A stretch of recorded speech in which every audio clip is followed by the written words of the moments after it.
Good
morning, good afternoon, and good evening, and thanks for stopping by. Our dedicated team will guide you through with the latest updates and theories at Starbase, Texas.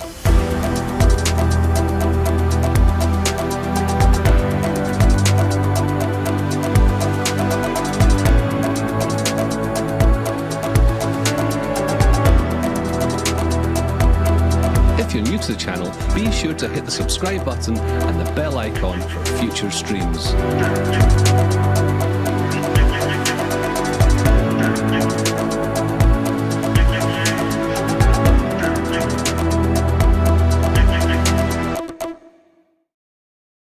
Hello, everybody. My name is Zach Golden, and welcome to another Starbase Weekly live stream.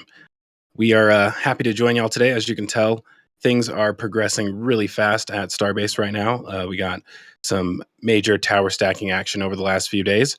That's not really all. That's not all, because there's tons of stuff happening all over the rest of the site as well. We got lots of movements with ships and boosters, and first sightings of the next generation of ships as well, too, inside of the high bay. So got tons to cover this week, and joining us for a commentary will be Lawrence. Thank you for joining us, Lawrence. Thank you, Zach, and thank you everybody out there on YouTube and to our patrons as always. Great to be here to see a lot of progress in the past week. Awesome. And we also have Alex joining us today. Thanks, Zach. It's Alex Hagedis. Excited, first time doing some commentary. Yeah, happy to have you on. Alex helps me out a ton with some of the research for my episodes, so nice to have him on today.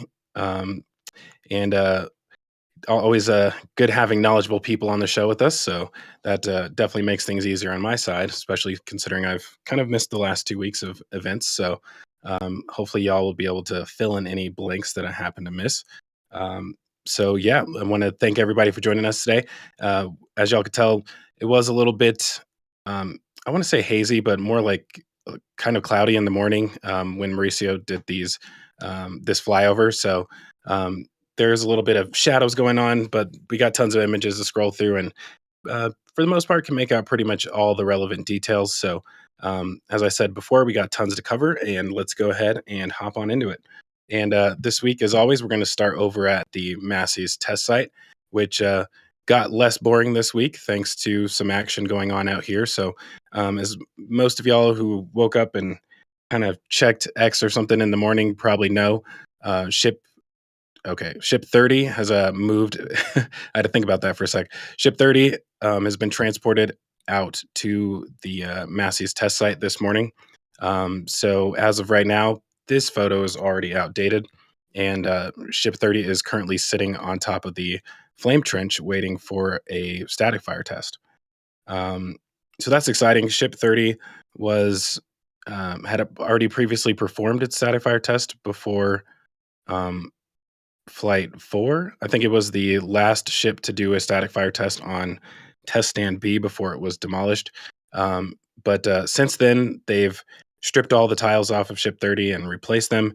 And they also replaced one of the RVAC engines, I think about a month ago. So they replaced one of the RVAC engines, and that's why the current theory is that they need to perform another static fire test with all 6 engines. So that'll be exciting. It'll be the first real ship I say that with air quotes, the first real ship to do a static fire at Massie's, which hopefully might mean that we'll get some drone shots from SpaceX this time around. Yeah, Go ahead.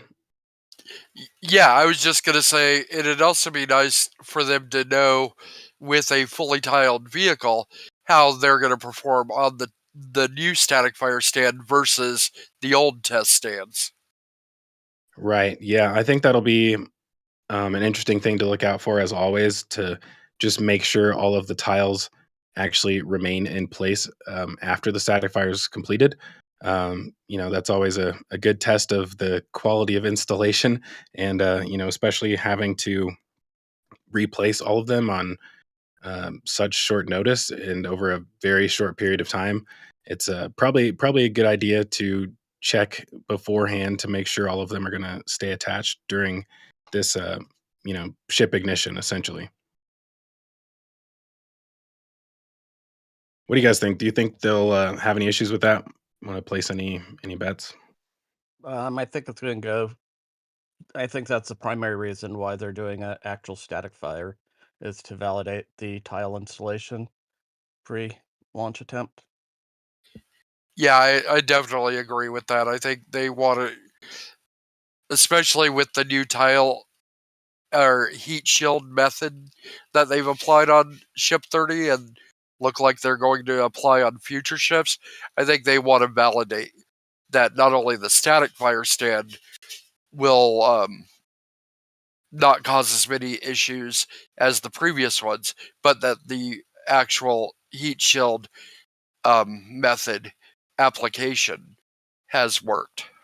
Right. Yeah, and a few weeks ago they had, and I guess it's still out here, all of these steel panels, which we believed were going to be installed on the walls of the flame trench, and as y'all can tell, that has not yet happened. I'm, curious if we'll see a difference between the Ship 26 static fire and Ship 30. Um, I wonder. It's tough to know, like, if they're able to actually perform these tests using higher throttle on this test stand versus what they do on the suborbital test stands. I would imagine they may have a little bit more room to increase throttle if they're not worried about shockwaves bouncing back up at the vehicle. So that'll be interesting to see if we can actually tell any difference between Ship 26 and Ship 30. But I was kind of hoping to see these walls covered beforehand because just from the damage that we were able to see after the first static fire test, I imagine getting those protected as soon as possible would be kind of a high priority. But I guess they're not going to do that before this static fire. Unless they only reinforce directly beneath and the further down the trench they're waiting. Yeah, that is possible. Right now, uh, the cover is on here, so we can't really see inside of there to tell what's been done on the walls of this. But yeah, that is possible that they did the area directly down underneath here. I think some of the cracking that I saw, which was a little bit more visible when the wall was wet, was further out on these walls. Um, but I could be mistaken that because I think when we got that shot directly ahead, you were able to see some cracks directly inside of the trench as well too. So yeah, I guess next time they open this up without the ship on top, we might be able to get a better idea of what went on down there. They still want a drone shot from Mexico's side.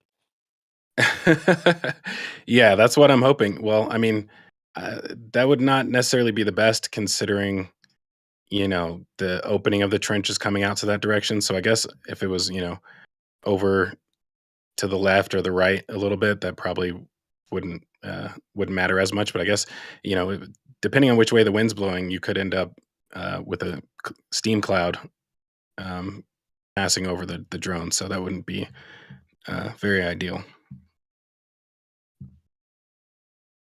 But moving on, we also had the ship sorry, this is the V2 test article. So um, this has been sitting inside of Megabay 2. They stacked it over the past few weeks, and this is basically a ship aft section with basically a forward section on top. It kind of looks like a booster forward section because of all the reinforcement, but I'm pretty sure this is just like a reinforced forward section. Yeah, most traditionally- likely. Sorry. Go Oh, ahead, yeah, Alex. Traditionally they reinforce all the test tanks like that, so the failure won't be at the stand mating surface. Right, because they're going to, what we're assuming, put the cap on top of this. Correct. Yeah, so once this cap goes on top, it'll be interfacing with the top of the test article right here. And we can already see that they have all of these hydraulic actuators down here. I haven't gotten a count on them, but I'm assuming there's probably 20 of them at least. It's 20. Okay, yeah, easy number to Yeah. guess, I guess. Those should be the same 20 that they pulled out of the original can crusher. Okay. Yeah, and it looks like they may have changed out the tip of these actuators. I didn't know this was being discussed yesterday, but we have some poles over here, which are just about the perfect length to go from the top of those actuators up to the top of or the bottom of the or the cap for the can crusher. Yeah, it looks like they may have threaded those tops of the pistons. Oh, well, that would be difficult to tighten those on there, I imagine, because they're pretty big. Yeah, it So- looks like they just have temporary covers on the top of the pistons currently. So do you think they would have to install all of those before they put the cap on? Looking at the new way they put the railing on the cap, it almost looks like they lower them after. Oh, right. So cut these holes into the cap, so you could just lower them down through there. That's Yeah, my working theory. yeah, I'd agree on that. It's interesting. I'm guessing the attachment is on the bottom because I'm not really seeing anything for them to actually connect to. I think last week's you could see there's sort of like a saddle that one of the ends fits in nicely. Okay. Yeah, on the top there's basically a square bracket that the top of the rod would fit into right there to the right of your mouse. I think you can actually see one, or to the left. Are you talking about this? No, up above on the top ring. On So the if upper ring? right below your mouse, right between the two triangle parts, right there. Wow, that is really difficult to see. So you think it just latches in right here? Yeah, Do we have a clearer picture of that? That is like a miracle that you're able to even see that. Tough to tell, but I mean, I can't say it's not the case. yeah. Like Alex was saying last week, we had the real clear pictures where you could see it real good. Right. Yeah, I think one of the interesting things about this is some of the extra reinforcements that we're seeing on here. So, as far as I know, these reinforcements don't exist on normal forward domes. So it's um, all of these weld doublers that are on each of the curved panels, and then there's a large doubler in the center. Um, Connecting the little dome cap to the rest of the dome.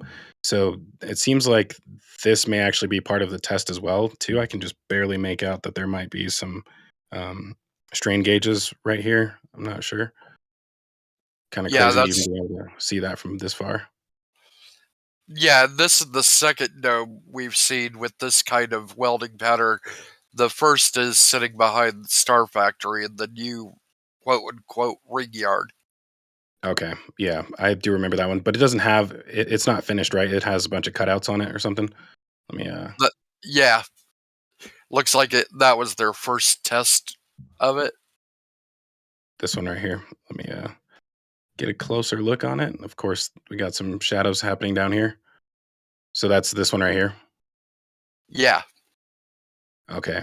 Yeah. So it looks like they had previously taken some samples of the welds, both the inside and outside welds for the curved part of the dome, and then the weld doublers on the panel sections. And so now this is their first test article since the prototype version, and looks like they're now ready to actually perform structural testing on this. But we're also this test is probably equally about that top dome as much as it is the aft section. I'm actually not sure what has changed with the aft section. That'd probably be a good question for Jackson. I haven't spoken with him about the V2 aft section changes yet. But I'm sure that this is probably also meant to verify that as well too. my theory Um, has been they may be doing some sort of thrust puck testing with the Block 2s. They're supposed to start getting the Raptor 3s. So that's my speculation. yeah. Did we? Was there ever an official announcement about when the 9 engine ships were going to come out? I believe it was the April presentation.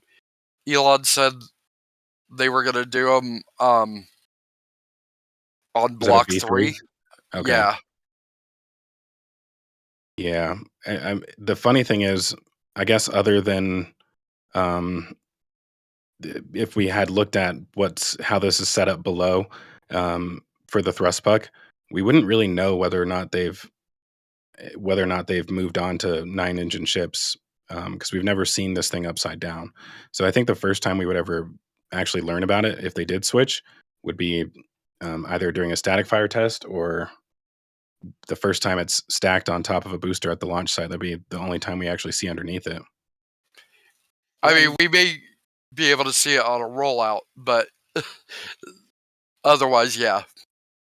Yeah, Hey, that's Zach. true. Yeah. Hey, Zach, I was going to jump in here real quick. So, from my knowledge, I believe they've changed the number of stringers that are in the skirt of the ship. And I'm also not sure if they have anything set up underneath this test article to actually do any puck shucking. So I'm guessing that this test is specifically to test the aft stringer section. And part of that is they're also going to fill it with cryo, which is why they're also featuring the new dome up top. So they're probably going to do a couple of different tests here, but I think the main focus is to make sure that the skirt section can actually handle the thrust load. Okay. Awesome. Are you yeah. gonna join us for the rest of the show, Ryan? I can certainly pop in and out if you'd like me to. For sure. Kind of wasn't expecting that, but yeah, definitely always welcome to hop in and thanks for filling in that info. Like I said, normally I would ask Jax that kind of stuff, but I didn't really even think about that before the start of the show. So appreciate the input for sure. Last week they had this weird bridge structure with an actuator, so they could put a 1 point load, it looks like, underneath this tank. Yeah, and I think they have temporarily stored that in the nose cone Gel. I missed that you removed it. What is this? It's that had actuators from, I think, the original Can Crusher. For the booster? I'm not sure which it was for, to be honest. No, I think it's for the ship. Because, no, those are the wrong position for a ship. Never mind. Yeah, I'm about to say, because this, I mean, I don't think that's what this is, but I thought of it as a part of a 9-engine ship testing jig for a second there. It's been sitting there for a while, and typical SpaceX, hiding things in plain sight. Right, just never notice it. Exactly. Yeah, so I mean, this is interesting to me overall because I believe this is the first time they've actually done a structural verification test before assembling a vehicle. With exception of the hot stage ring. So the hot stage ring, they did their structural verification test on that before they built um, uh, the final product.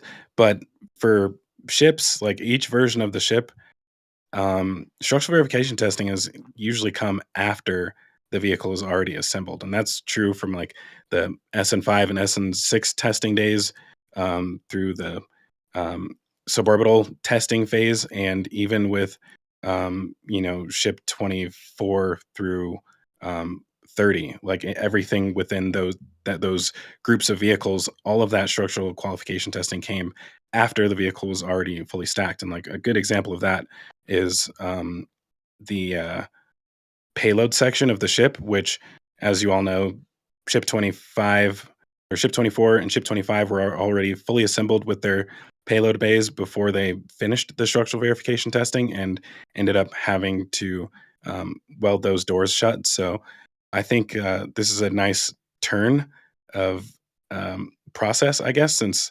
it seems like they're kind of doing things a little bit more in the right order.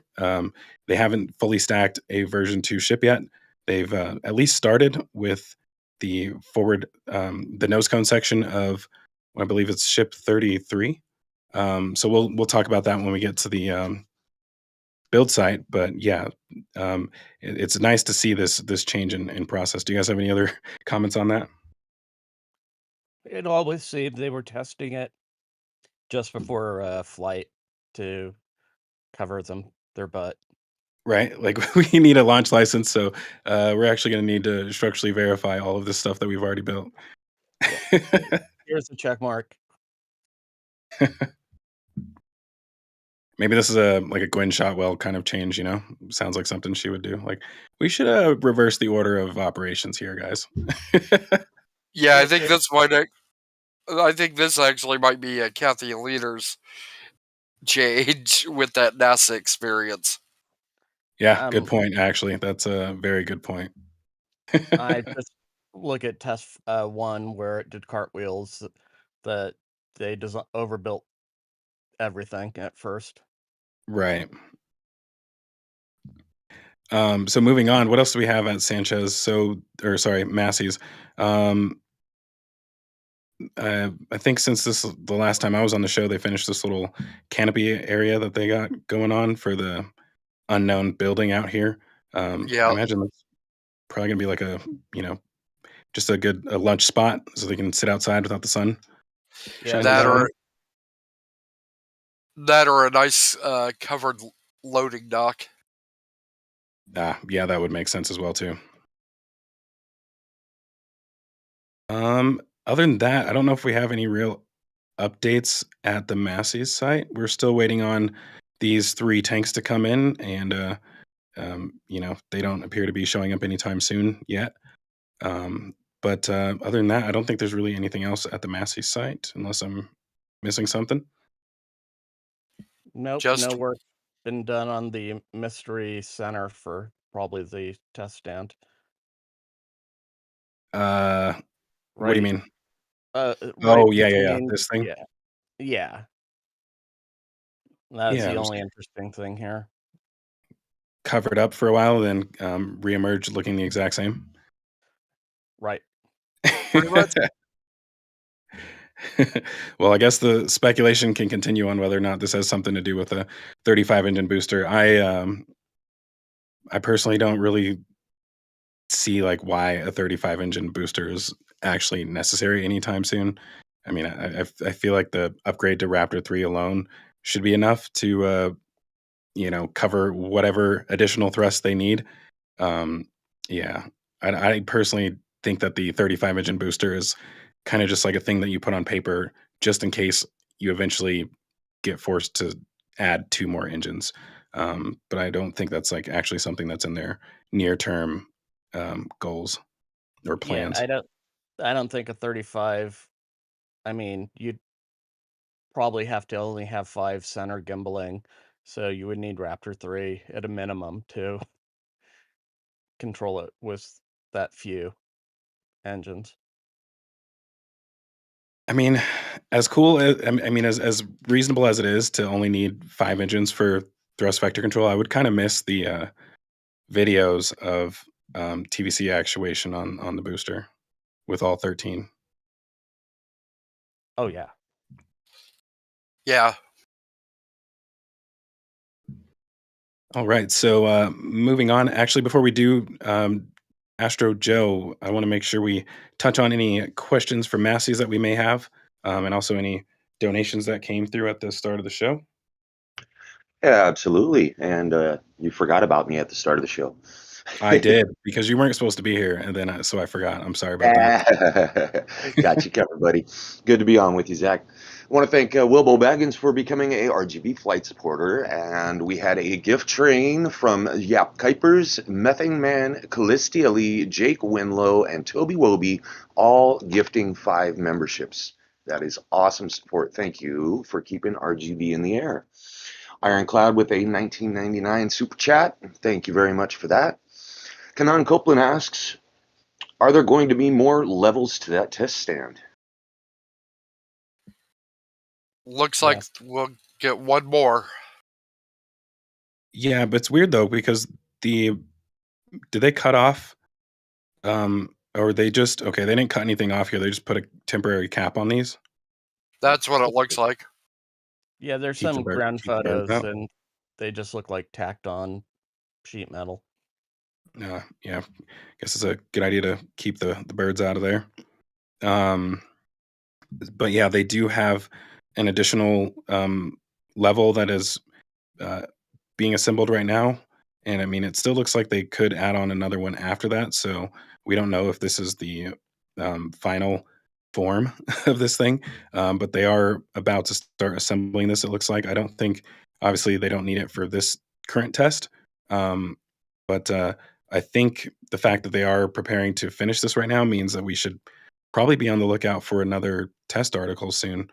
If I had to guess, uh, if they're planning to actually change the hot stage interface, so have it actually built in to the top of the booster instead of being a separate ring, I think that this test article will probably stay here for that test with the inner stage. So because they're going to need to put something on top of it. Sometimes in the past they've just put like a ship aft ring section on there, so it was like a 3 ring section that they put on top to simulate the aft section of the ship. But I don't know. I think while this is here, they might as well use it for that test, and that would make sense why they need to increase the height of this. And also, the ship V2s seem to be farther along the development path than boosters. Yeah, that's true. And on that note, I do kind of want to see a structural test of the nose cone section of the ship. So that'll be interesting if we actually see one of those move out here as well too. And I guess we'll kind of touch on that even more as we get to the build site area, as I said. And Astro Joe, do we have any more Massey's questions? We do have a few, yes. I know you touched on it, but Crane Man, I want to address his question. What is the black structure to the left of the test stand? Looks like there's some brown gaskets on the top of the black structure. That's the mystery actuator stand, I believe. Where? To the left of the stand. Where we were speculating, earlier where the cylinders were stored. Down. Down next to Oh, the right of the this tanks thing? there. Yeah, that. Exactly. Can you repeat the question again? Yeah, just what is the structure? It looks like there's some brown gaskets on there or something. Oh, yeah. We're not sure. I mean, it might be from, as Alex was saying, from the original can crusher. It just has been lifted out of there. It doesn't look familiar to me. I would be surprised if this was actually part of that structure, but I mean, it's definitely possible it was. It's been sitting there for at least 6 months, and I think the gaskets were just to stabilize the hydraulic cylinders. Yeah, that makes sense. I was wondering if this is meant to press up against the holes inside of the false ceiling for the ship, but I don't think that's the case. All right. Well, I guess that addresses that. Liam Donald asks, is this the test article with the payload door that we saw about a week ago? No. Is there a payload door test article? Oh, I do remember seeing that payload section come out. But is that inside of the high bay currently? Yes. Isn't that Y- the first V2 ship we have? Yeah, I didn't know that it had a payload section already. But I guess we'll probably be able to see that a little bit better once we move over there. Oops. Cool. Any other questions? Zach J. Murphy asks, are they filling the dome with water? Um, what do you guys think?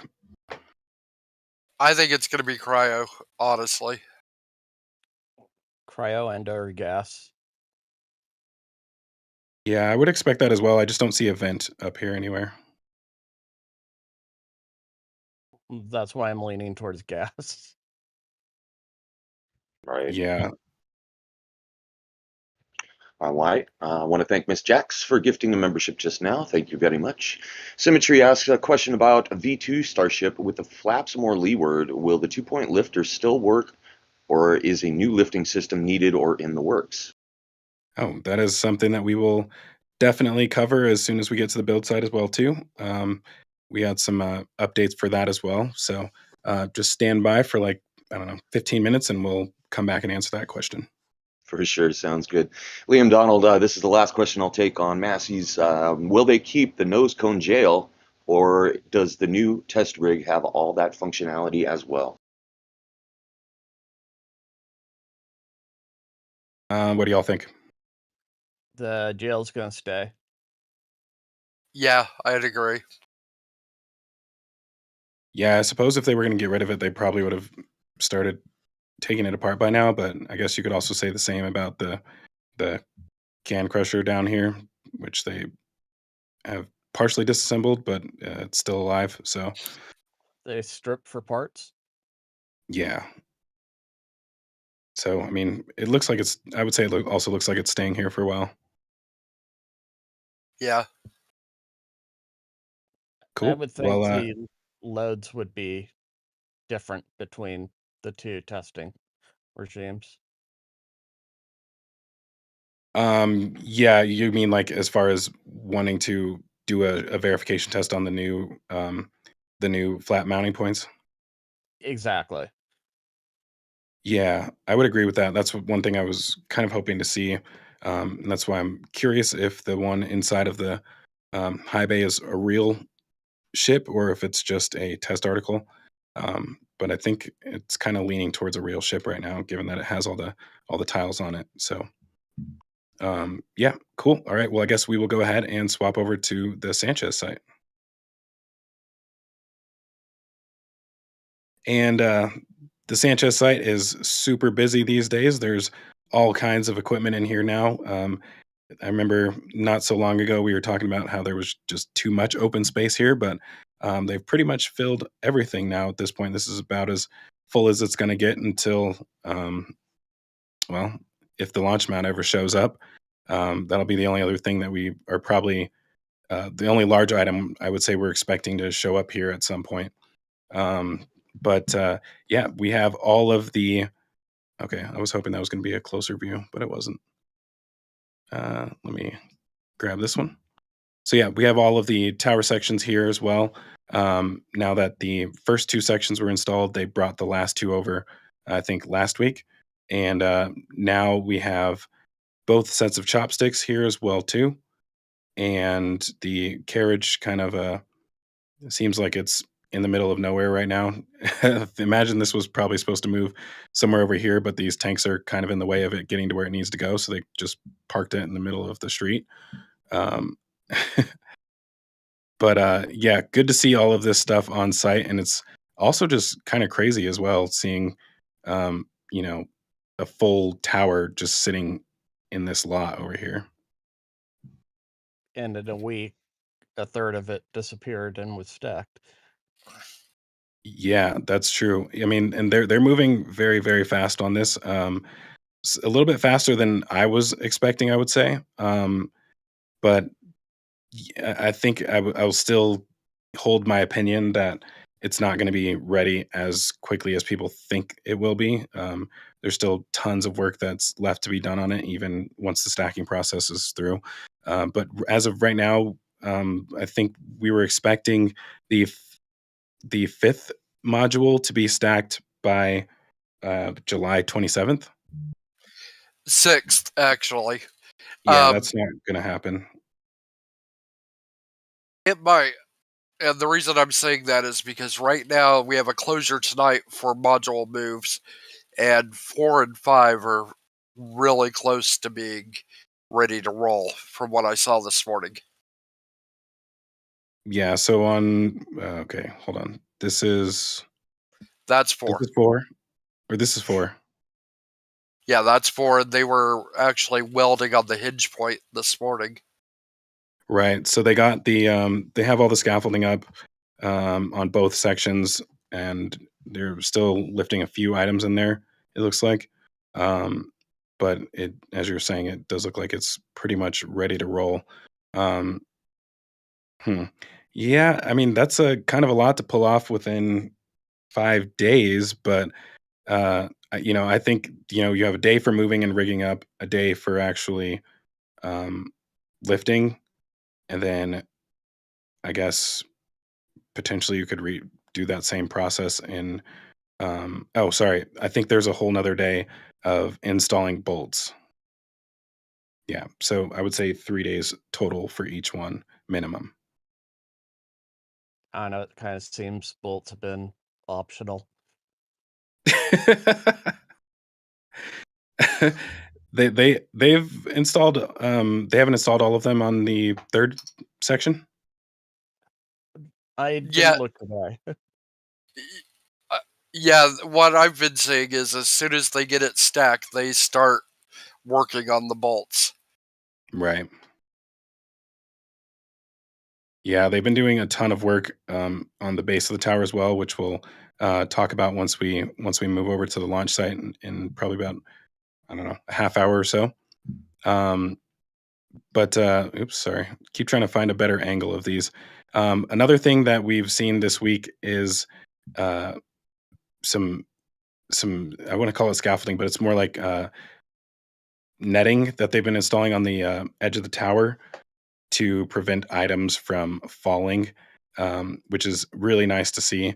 They did not have that when they built the first two towers, so I think this is kind of like a side effect of them moving as quickly as they are. And I'll just go ahead and show it really quick, briefly.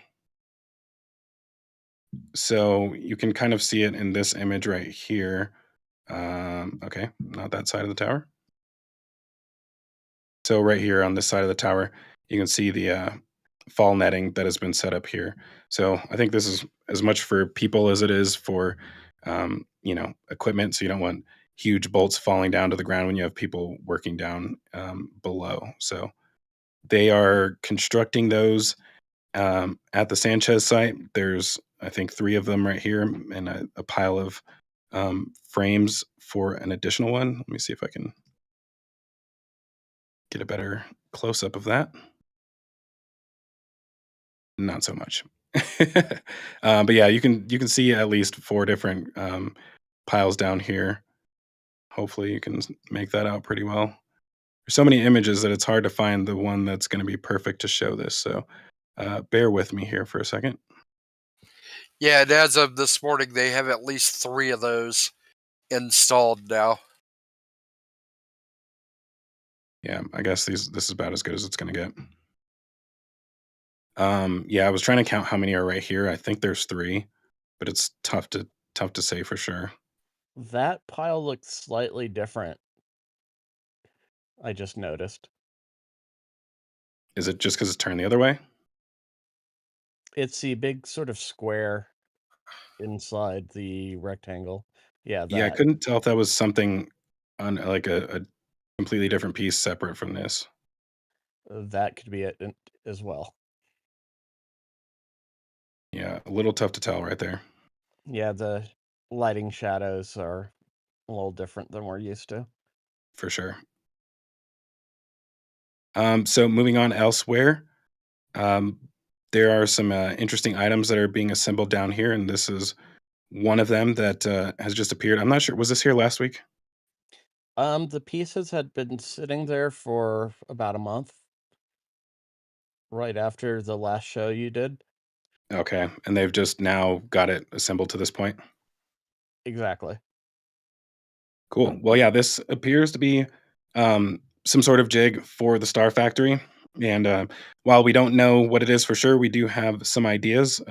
Just given the size of it, it kind of looks like it's meant for booster aft sections, and in particular the thrust puck. So I'm gonna try and find like an overhead of this. Hopefully, I'll find that quickly because I think there was one looking straight down on it. This is probably a good one. Yeah, so there's 10 of these splines, I guess you can call them, and the this is about the size of the actual thrust puck on the booster, and so I was kind of just comparing this to the thrust puck this morning, just to figure out exactly how much of that structure they're going to assemble on here, and assuming this is the entire thing. I have some shots or some renders from Chameleon Circuit, which this is actually an old the 29 engine booster thrust puck. So ignore that. This one down here is the 33 engine. So basically, that frame is large enough for this to sit in the center, and then these partial curved sections to be attached next to it. So I think that's what we're seeing here. And I imagine they may want to. I don't know the actual process before, if they actually created the entire dome before sleeving it, or if they always did it in a smaller section like this. But I think, given that they want to break things into smaller operations so that they're only spending, a set amount of time at each station, it makes sense to build this smaller section out by itself. And so basically, I have another image from, this one's actually from NASA spaceflight. So, sorry, this is looking at that from below, that same thrust puck assembly. But let's see. Okay, yeah, so this is from NASA spaceflight. This is an older version of a booster as it's being flipped. But you can see this whole framework that is attached to the thrust puck. And there's some pipes for the methane tanks. Sorry, the methane pipes for the ring of 10 engines in here. So it looks like there's a good amount of stuff that they could install while it's in this state before it gets added on to the rest of the dome and then sleeved. So I think that maybe what we're seeing here is a workstation just for this centerpiece right here. Yeah, it would make sense that they'd be able to do all that work, finish it, move it on. Yeah, it's really cool that they're actually building all of this outside so we can get an idea of what's inside. And again, it it doesn't make sense to me that this is what's happening because there's so much open space inside of the Star Factory for them to construct these. But I'm not complaining. It's nice being able to actually see all the different assembly jigs that they have been constructing for the Star Factory. And I Yeah, think we have another one coming over here, but I don't think there's anything else other than these out here for it. Those were related to a previous fixture they were building. You can see the sort of outline on the slab. So I Oh, think those yeah, I are see 'em. different. Oh, okay. Cool. So moving on, not too much to talk about with the booster transport stands.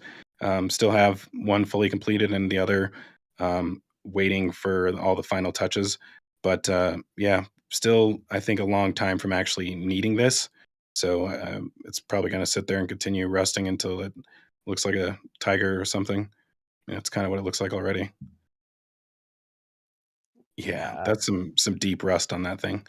it's a nice patina. Yeah. So yeah, nothing really to talk about with these. Like I said, it'll probably be. I mean, I can't imagine a time when they're going to have 3 boosters on transport stands, other than once they start catching boosters and then need to bring one back to the rocket garden and can't necessarily get it inside of the mega bay right away. That's the only time I can imagine having multiple boosters on transport stands in the near future. Yeah, when they have a backlog, I think there's going to be a third version, a storage stand. Oh, like one just for the uh, rocket garden? Yeah, That sounds a bit excessive. it does. But the first indication for the OLM is a stack of cryogenic pipes just above the ring. um, Um, to your right by the blue telehandler. Yeah, right up there. you're talking about these? Yeah, the gray ones are vacuum jacketed, and the other ones are your traditional. But there's no reason for these to be here since all the modules for the tower have been equipped. Well, you do have the pipes that'll go from the tank farm to the launch tower. And I mean, I would imagine they would probably build those in longer sections, but I mean, it's possible that they could do them in short sections like this as well too. So I'm that could be one other purpose for them. I'm such the optimist that one spot the first part is OLM. Let me dream. Yeah, I mean, it seems like kind of a lot for the OLM, especially considering that there's uh, I don't know. You could be right. I mean, it's possible either way. Tough to tell Like I though. I mean, we still haven't seen any signs of the alleged launch mount yet, unfortunately. I'm just gonna say one of those transport stands is gonna be the OLM and call my shot. I hope not. Facts. and I kind of I've been leaning that way too, Alex. That the transport stands are the launch mounts. No, the that third one that they've just been sitting on has something to do with the OLM. Like, I know it's probably not true, but I'm like, why are they taking so long with it? Like, it's unusual that they've been really taking a long time putting a stand together. Yeah, I mean, I think they got it into one piece now, and now they don't really need to worry about it because the same guys who do this are also probably building this and all the other jigs for the Star Factory. So I think there's just like a priority list of fabrication work that needs to be done, and this is kind of low on it. So um, yeah, I guess we'll have to wait and see in the coming weeks if we start to see anything launch mount related. I mean, we're getting close to that time where it's either got to all the pieces for it are going to have to show up soon, or it's probably set in stone that it's actually being constructed at inside of a warehouse in Florida. and it will just show up once it's completed. So that's going to be interesting to see that thing move out if that's the case. Yeah, I'm let's see. still. That was my other leaning. Like I'm 50-50. I'm still leaning more towards it being constructed at Hangar M. Yeah, that would kind of suck. I would like to see it, the process of it here, to actually get some clues on what's different internally. But I have a feeling if it is being constructed in Hangar M, it's going to arrive with all of the external panels already installed, which would suck. No, that can't happen. It's a lot of weight. That's the only thing that's preventing it from happening is the amount of weight that would be to move across the road. So yeah, we'll have to keep our fingers crossed that that's not how it shows up. Is there anything else at the Sanchez site y'all want to mention? Got some really cool side images this week. Yeah, the scrapyard is still the scrapyard. And it's turned into the fabrication yard because the 3 long with the tent by that test barrel. And yeah, keep Sorry, this going to orientation's your weird. left. Left? Yeah, right there. There's 3 very yeah, which we thought maybe jigs for the raceways on the ship or boosters. And now Yeah. they're mystery. Yeah, they almost look like the bracings that go on the side of the Mega Bay, kind of. But I Yeah, mean, I could see why you would also think this is possibly a jig for those raceways, because Yeah, they do need multiple of them. they are white, so we know they're going to be Mega Bay or Star Factory related.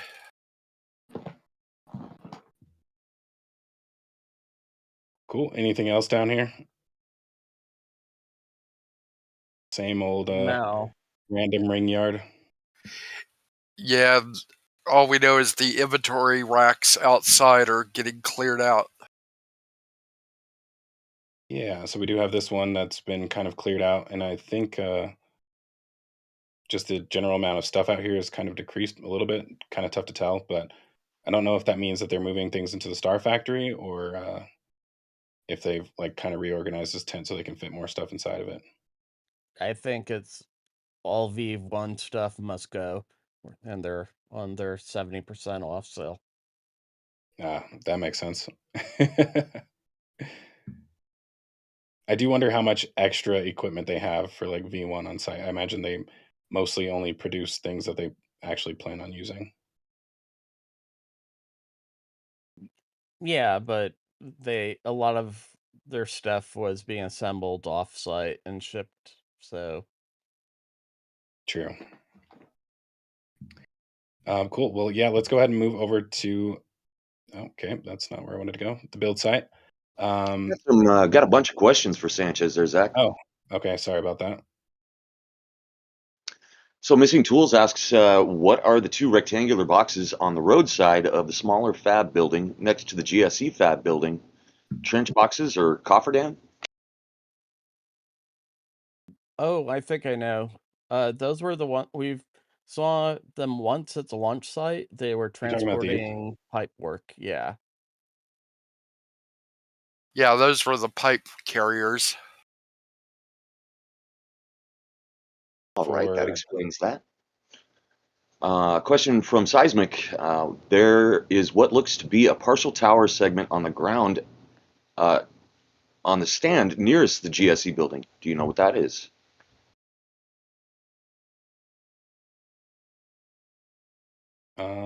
let's see. I may need a different angle here.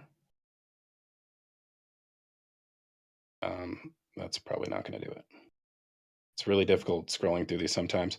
So I'm not sure where they're talking about, if they're just talking about these empty stands over here, or if they're talking about this one. which is a little bit shorter than the rest. But yeah, these two are essentially the last two sections, and they're just split to kind of reduce the weight. Yeah, modules 8 and 9. Yeah, hopefully that's what they were talking about. All right. Moody Blues asks, will the drawworks for the second tower be brand new or recycled again from an oil platform? That's a good question. We don't really know the answer to that. We have seen the cable spools for that drawworks moved to the launch site for some reason. For the life of me, can't think of why it would be there this early. But yeah, they moved that. We haven't seen the actual drawworks itself, and as far as we know, SpaceX hasn't purchased any more retired oil rigs. So I think that might be, possibly sourced from another used location, or could be one of the first new equipment items that we've seen them purchase in a really long time. If it actually ends up being a brand new one, but I imagine they're pretty expensive when they're brand new. So I Okay, agree. Zach. I lean to, since the spool showed up, they purchased one that was being decommissioned. I mean, one option would be to just take the one out of the other tower. I mean, that would be a little bit difficult, I suppose, since they already have the chopsticks up. But since they're not using that other tower, that would be one option, is to just pull it out of that tower.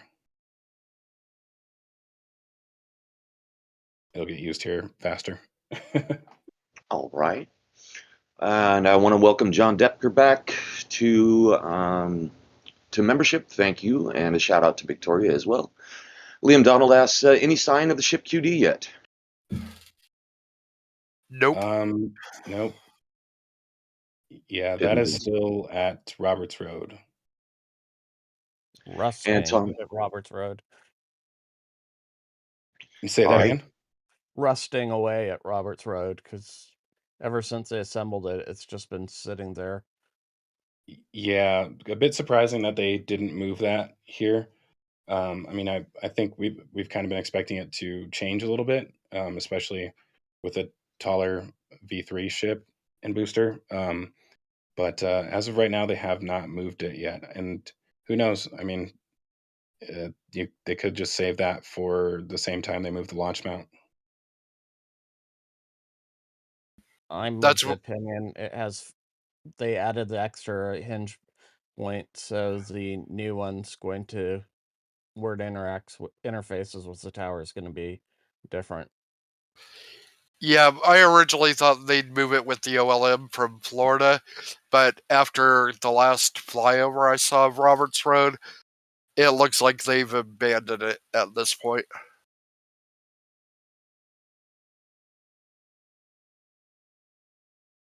All right.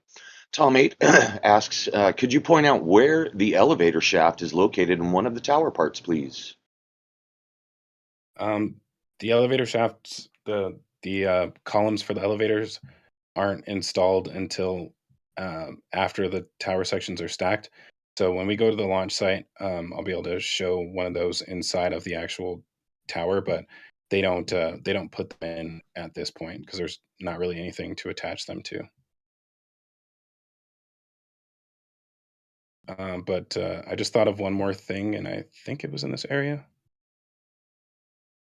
Just a sign of some future work at the launch site.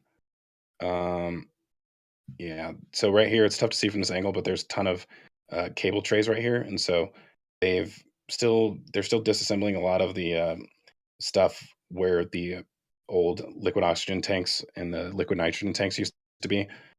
So I think that they're going to rebuild a lot of that and kind of change up things over there. So it looks like they're kind of staging some of this stuff ahead of time before they continue that construction work at the tank farm. Agreed. And so, was there any other questions?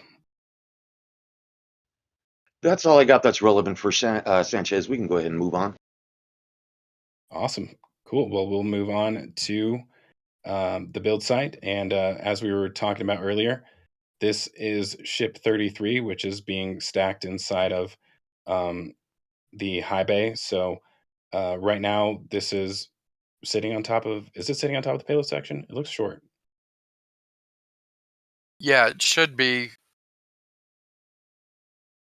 Okay, cool. Yeah, so this is sitting on top of the payload section, and again, this is the first ship that has the forward flap position moved forward and up, or like towards the top of the ship a little bit.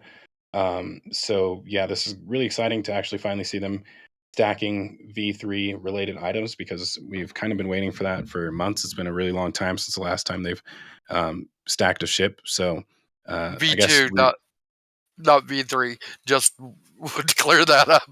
did I say V3? Yeah, sorry. Okay, sorry about that. Yeah, so exciting to see them actually getting started on that. And a question that was asked earlier was about the 2-point lifting mechanism. So since the forward flaps are in a different position, it's kind of changed the actual geometry of the nose cone. So they do need a different lifting jig for that. And we have seen signs of it in the previous weeks, but now we finally have seen them start to assemble this thing, and I'm looking for a good shot that will show it. Um, all of these are kind of from the front. I had a really good shot for it, and now I can't find it. I may have to scroll through these. Oh, this one works. Okay. So yeah, this is it right here, sitting outside of the Star Factory. They brought this in pieces the other day and started assembling it using one of their cranes out here. And I think there may be still some additional hardware to add onto this, but at least you can see the size of this thing. Unfortunately, there's not one of the original 2-point lifters out here next to it, so we can't really compare them side by side. But this does seem. I like the look of this one a little bit more than the initial version. This kind of seems a little bit more developed. It's a 4-point lifter, I think, now. Yeah. Oh, so there are additional sections that need to be added onto this? No, you by the larger oval hole is one's a connection point, and then at the tip there's the two articulating portions. Okay, so instead of just lifting it from the top point, it's lifting from both lifting points. Yeah, so it stabilizes itself, so it Oh, hopefully that's won't nice. bang and break as many tiles. Yeah, that's gonna be cool to see that in action, and I think it'll be a while till we actually physically see it in action, just because it's going to be inside of the high bay. I don't know if we have a good view inside of there anymore because of the Star Factory, so it might be tough to see that. But I think they are preparing that for the next stacking the next section of Ship 33. So they, as I said, they do have that payload section on there, probably finishing up those welds right now. And then I imagine sometime in the coming week we'll see them bring out the next Ship 30 section. Ship 33. Wow, 33. Thank you. Yeah, they're getting hard to keep track of mentally. Well, Understand.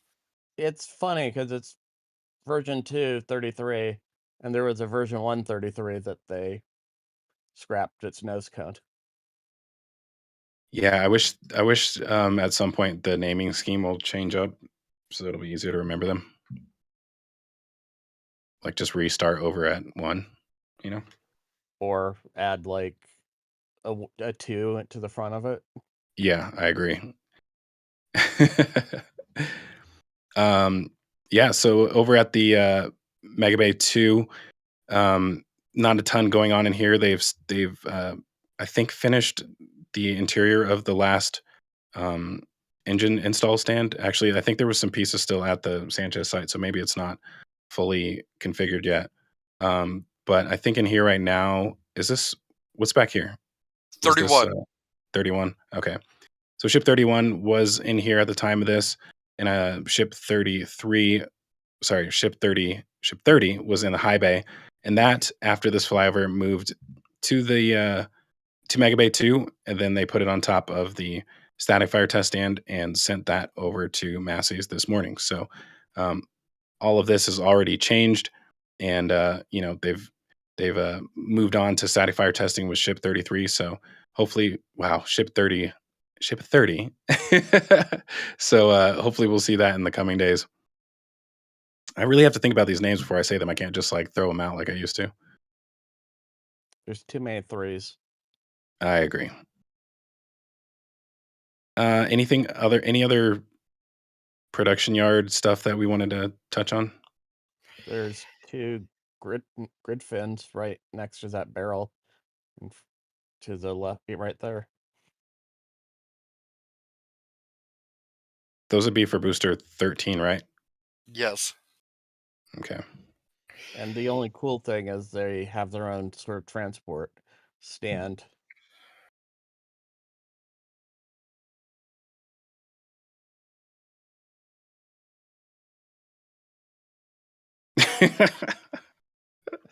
It's not much, but No, it yeah. isn't.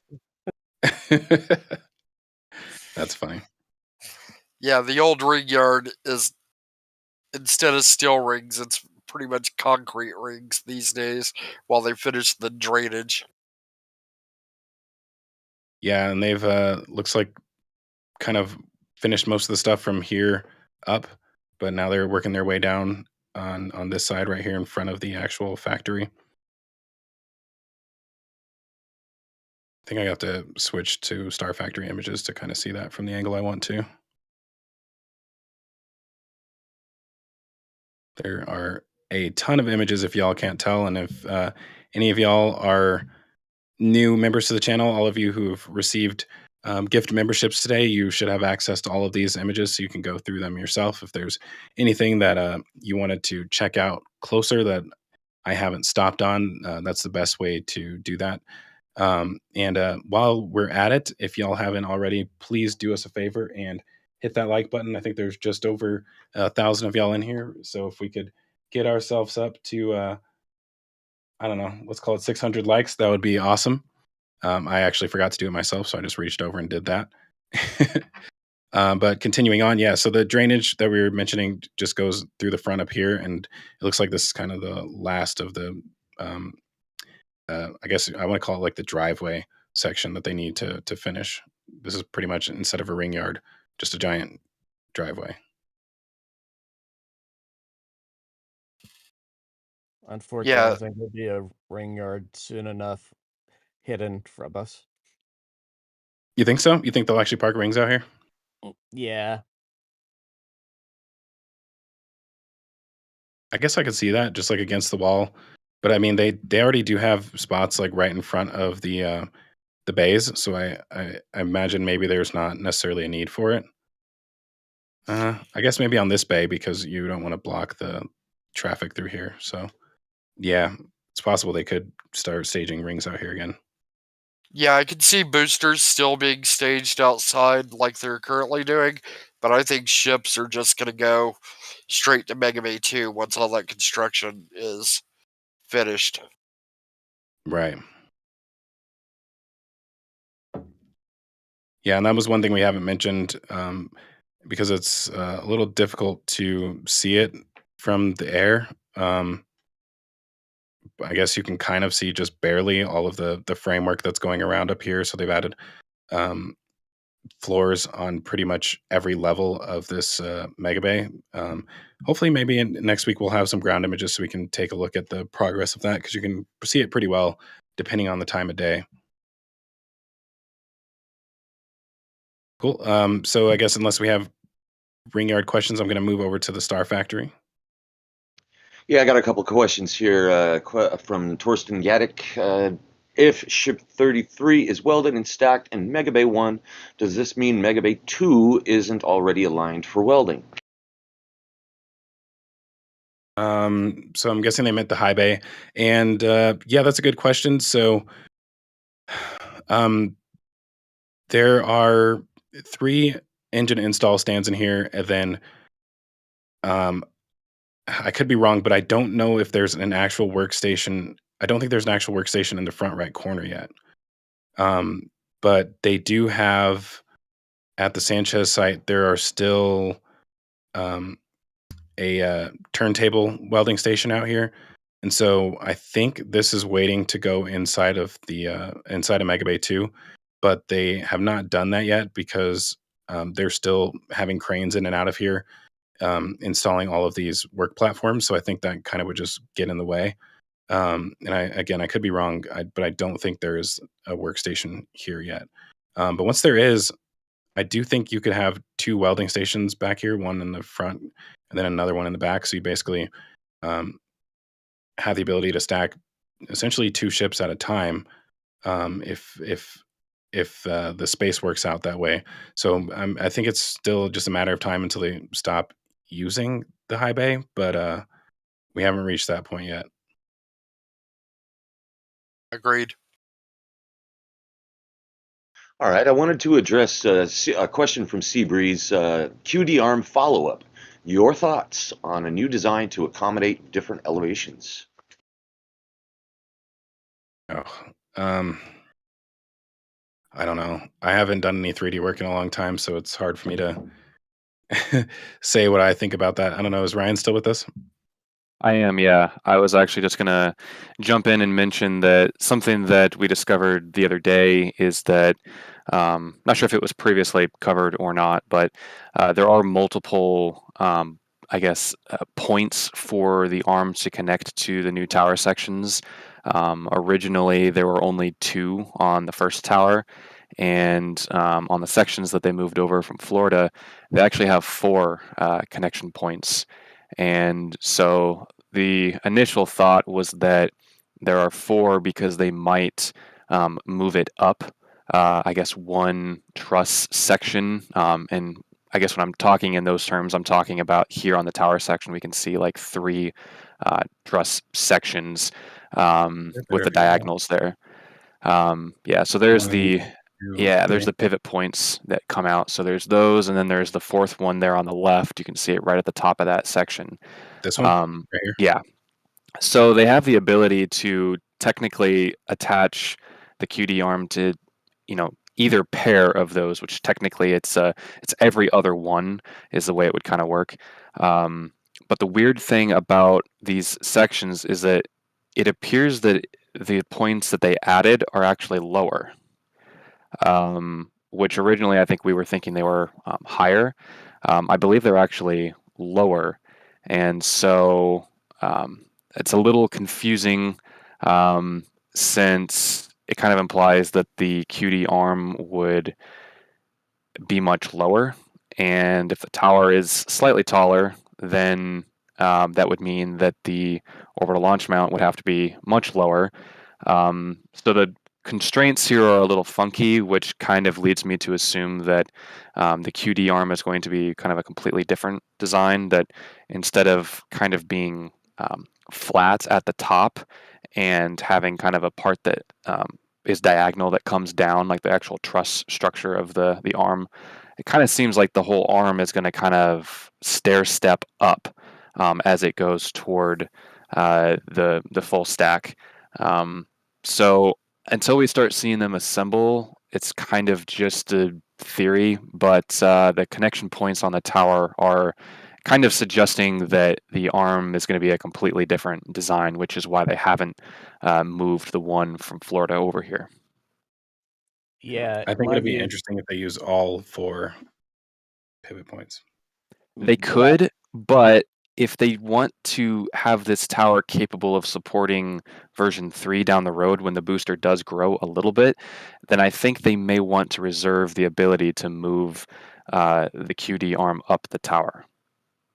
yeah, my theory, the portion connected to the tower is going to be a bit more robust, and then off of that there'll be an articulating ship QD, sort of kind of like a jetway kind of thing, so it can go up a little bit, down, and extend further as needed. Yeah, that'd be interesting. I think we need some conceptual renders or something to help Oh, yeah. visualize this. Cool. Do we have any other questions, Joe? Yeah, I want to kind of combine two questions here from Moody Blues and Brian Illenberg. Does Ship 33 have a Pez door? And do we have pics of the new dispenser? Not the door, but the dispenser. Um, We've seen the dispenser. There has been a pic that I believe it was actually moved into Mega Bay 2. yeah, I'm not sure. I personally haven't seen it, but I know that Starship Gazer posted some images of the actual barrel section when it moved out, but I don't think it had the dispenser rack inside of it, right? There That was a fixture that had the Pez assembly that went into Mega Bay 2, if I remember Okay. correct. Yeah, it looked like they were putting the nose-coated payload barrel section together, and it looks like that might get moved into Mega Bay 2 at some point here. So that'll be added, like the ship will be dropped on top of it, basically Correct. That's what it's looking like, yeah. backwards. Interesting. Yep. Cool. All right. Well, yeah, I guess we'll have to wait and see that. And we can't see it chilling in the back corner in there, can we? Probably not. No, I think No. it's to the right side and that's hidden from us. Okay. Yeah, Sadly. that mysterious right corner where they like to do all the weird test tanks and everything. I mean, it's a great spot to hide things, that's for sure. It is possible to see inside of there. Just got to get the right angle looking in there, I think. And probably in the evening instead of in the morning like this where the sun's shining in a different direction. Cool. Yeah, All right, let's move over to the Star Factory, shall we? One final question from Crane Man. Yesterday he saw two total stations flashing from the top right of Mega Bay 2. What could be the purpose of that? Like a I have not seen them myself. Do you survey guys kind of equipment. Saw it flashing on Sentinel Cam for a long time yesterday. like upstairs in here? Right. Um, Um, I would say they're shooting references of either the two towers or the new office building, but probably the towers, verifying their positions and what sort of settling they're experiencing. yeah, I think you can see them right there. That used to be black, completely black with whatever plywood or whatever they had up there. So that's interesting that they're actually doing those measurements from there. It makes sense, but it's still interesting that they are doing that. Well, if you're doing like a subway project in a city, you'll have reference buildings that you'll be shooting from.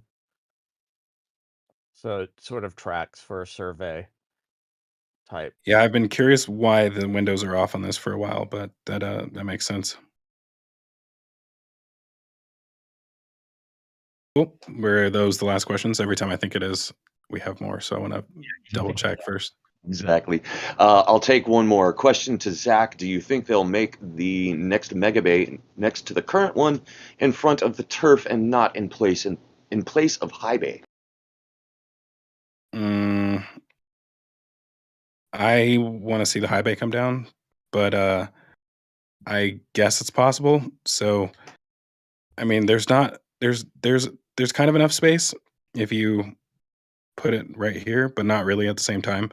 And it's kind of out of the way, in my opinion. So I imagine that, given that it's probably going to be for ships, well, I guess that doesn't really make a difference. But yeah, I feel like it just makes more sense to put it right here, especially if you get rid of, um, what is this building called again? Stargate. Yeah, Stargate. Sorry, I kept have Star Factory on my mind. Especially if you get rid of Stargate, I think it makes the most sense to have it here. And honestly, you may not even truly need to get rid of it because you can if you move some of the stuff out of the way, you still have space to move between these, and you could. I think it would be probably about right here. Yeah, I still Um, have a theory that Stargate's going to be in that extension on the office building, the lower extension. right. I've seen some of the county documents for like the land plots, and I believe that I saw some University of Texas plots right in that location. Oh, those would definitely be nice to get a hold of. Why didn't you send that to me before the show? What's up with that? Sorry, my bad. Come on, Well, Lawrence. on that same note, we do have some information about this little plot of land right here, and I'm just sitting here searching for a good image of it.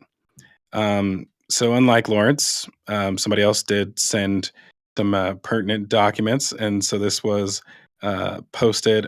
I can't remember who posted this, but and I also don't know which website this is on. But this is But it basically wasn't Lawrence. what was that? But it wasn't Lawrence, which is the important thing. Exactly, somebody who is on top of their game. So basically, I think this is supposed to be related to that. I guess that court case. So I don't know how they know this because I don't see like a reference number or anything on it. But it says that report of mediation is settled, and that was on July 15th, so about 6 days ago.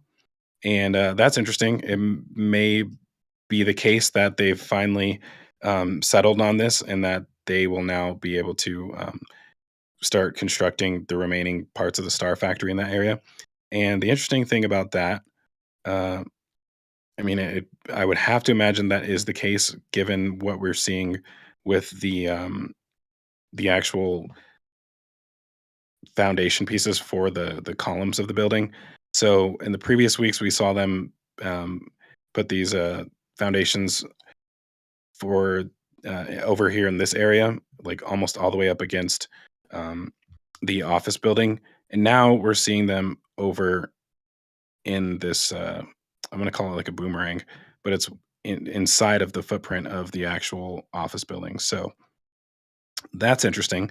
There's another one right here. I imagine we'll probably see more columns, potentially going all the way up to the building. And so that kind of changes the shape, I would say, of what we're expecting here. So I don't know if I have a better overhead shot that might. Yeah, I mean, to me, it's kind of looking like this building is going to potentially come down here and up like that, or this may come down and intersect the building like this. Um, you know what? I also wouldn't be surprised if the factory was extended out like this to meet up with this building. I mean, they keep extending the factory. Just wouldn't surprise me. And so it is weird that it appears to be two separate structures. However, given how close this is, I mean that these footprints are basically almost on top of the office building. I'm gonna go back to that other view. And to support that, if you look at the front face, on the edges of the floors, there's all the hardware for putting windows in the curtain wall, but the sides and the back don't have it. Right. Yeah, and I So imagine it looks to me, and I can't tell if this is the case.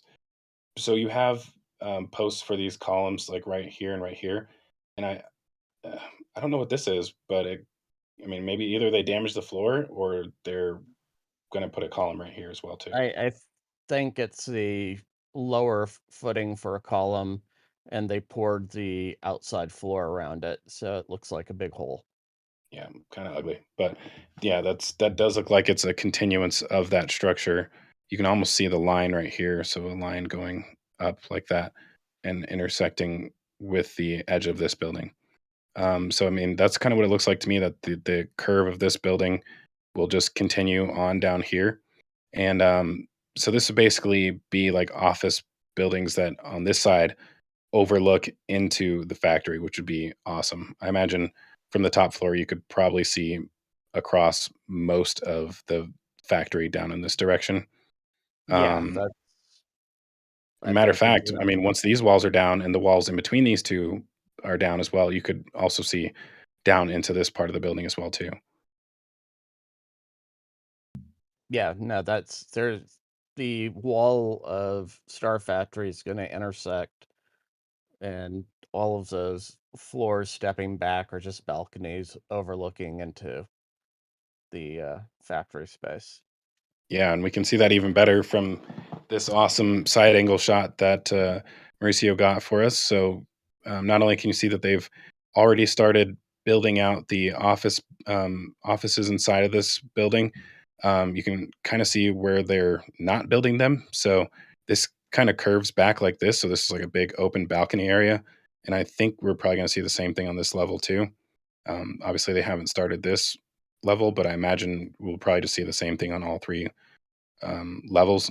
And then there's a possibility that, given that the roof is pretty much going to come across and intersect right here, that there is a window looking down into the Star Factory from the roof of this building as well too. So, I mean, this looks like there will be some room for activities on this roof, or else there would probably not be any reason to pour a concrete floor on it. And I can't tell, these almost look like openings for staircases.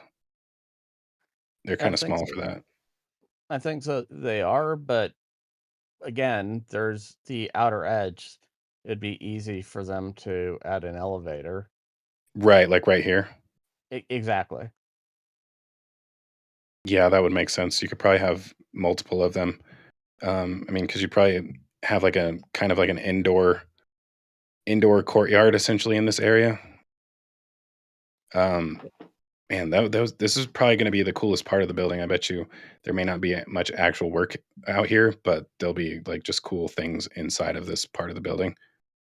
And the crazy thing, if you go back to the original permit where they said the office building was a mezzanine to the addition to the factory, it makes sense that they're one building. Oh, they actually mentioned it as part of the Star Factory structure? Yes.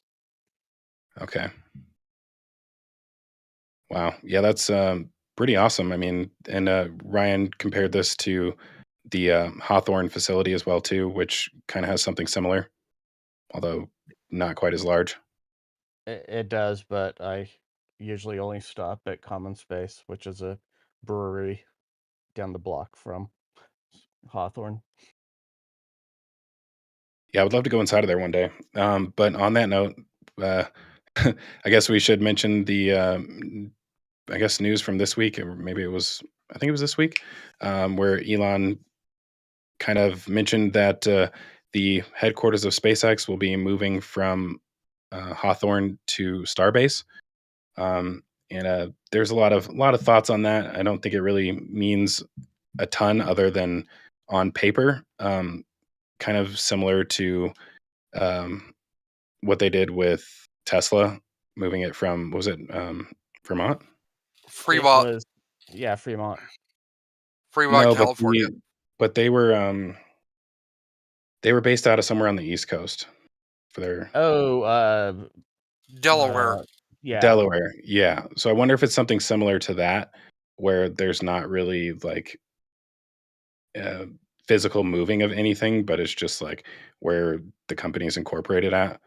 But either way, I think this is a fairly large building that you could probably bring a good amount of people from Hawthorne down here. And one thing that I also have been thinking is just the fact that these two structures, the tops of these have nothing in them.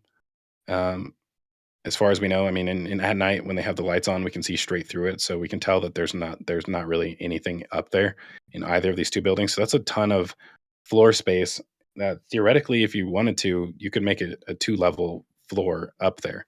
I guess that depends on how much weight the structure is rated for, but it's not impossible. So I think they have a lot of floor space to actually move some of their workforce down here if they wanted to, but I don't think Falcon 9 manufacturing is going to necessarily leave that facility, and it certainly won't be coming down here because there's not room for that. No, Do- they're not going to mess up Falcon 9's production. no, but aren't the Raptors still being produced at Hawthorne? I know the RVACs were. Yeah, that would be something interesting to move down here. I mean, it would reduce the trip back and forth to McGregor. So actually, I don't really know the distance. I mean, I know it's definitely longer, but it would cut down the transportation back and forth to McGregor for those engines.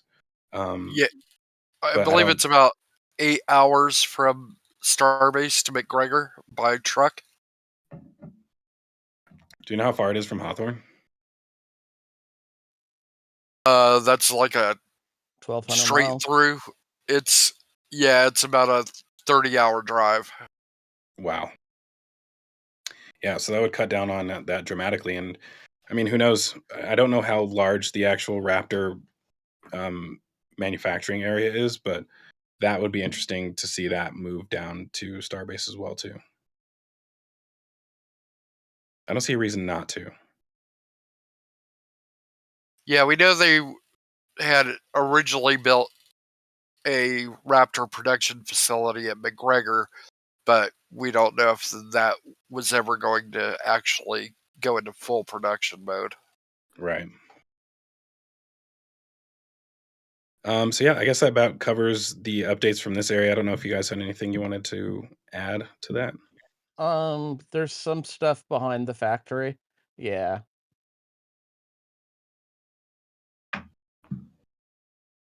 What happened to this? Guess it's just water. Water. So were you talking about like this over here? No, that's been there for a while. That looks like a little bit. I forget what the main road is, but they finally put in all the drainage. Say, And- San Martin. Yeah, San Martin. And that's the worst accent possible. Are you talking about the the drainage up here?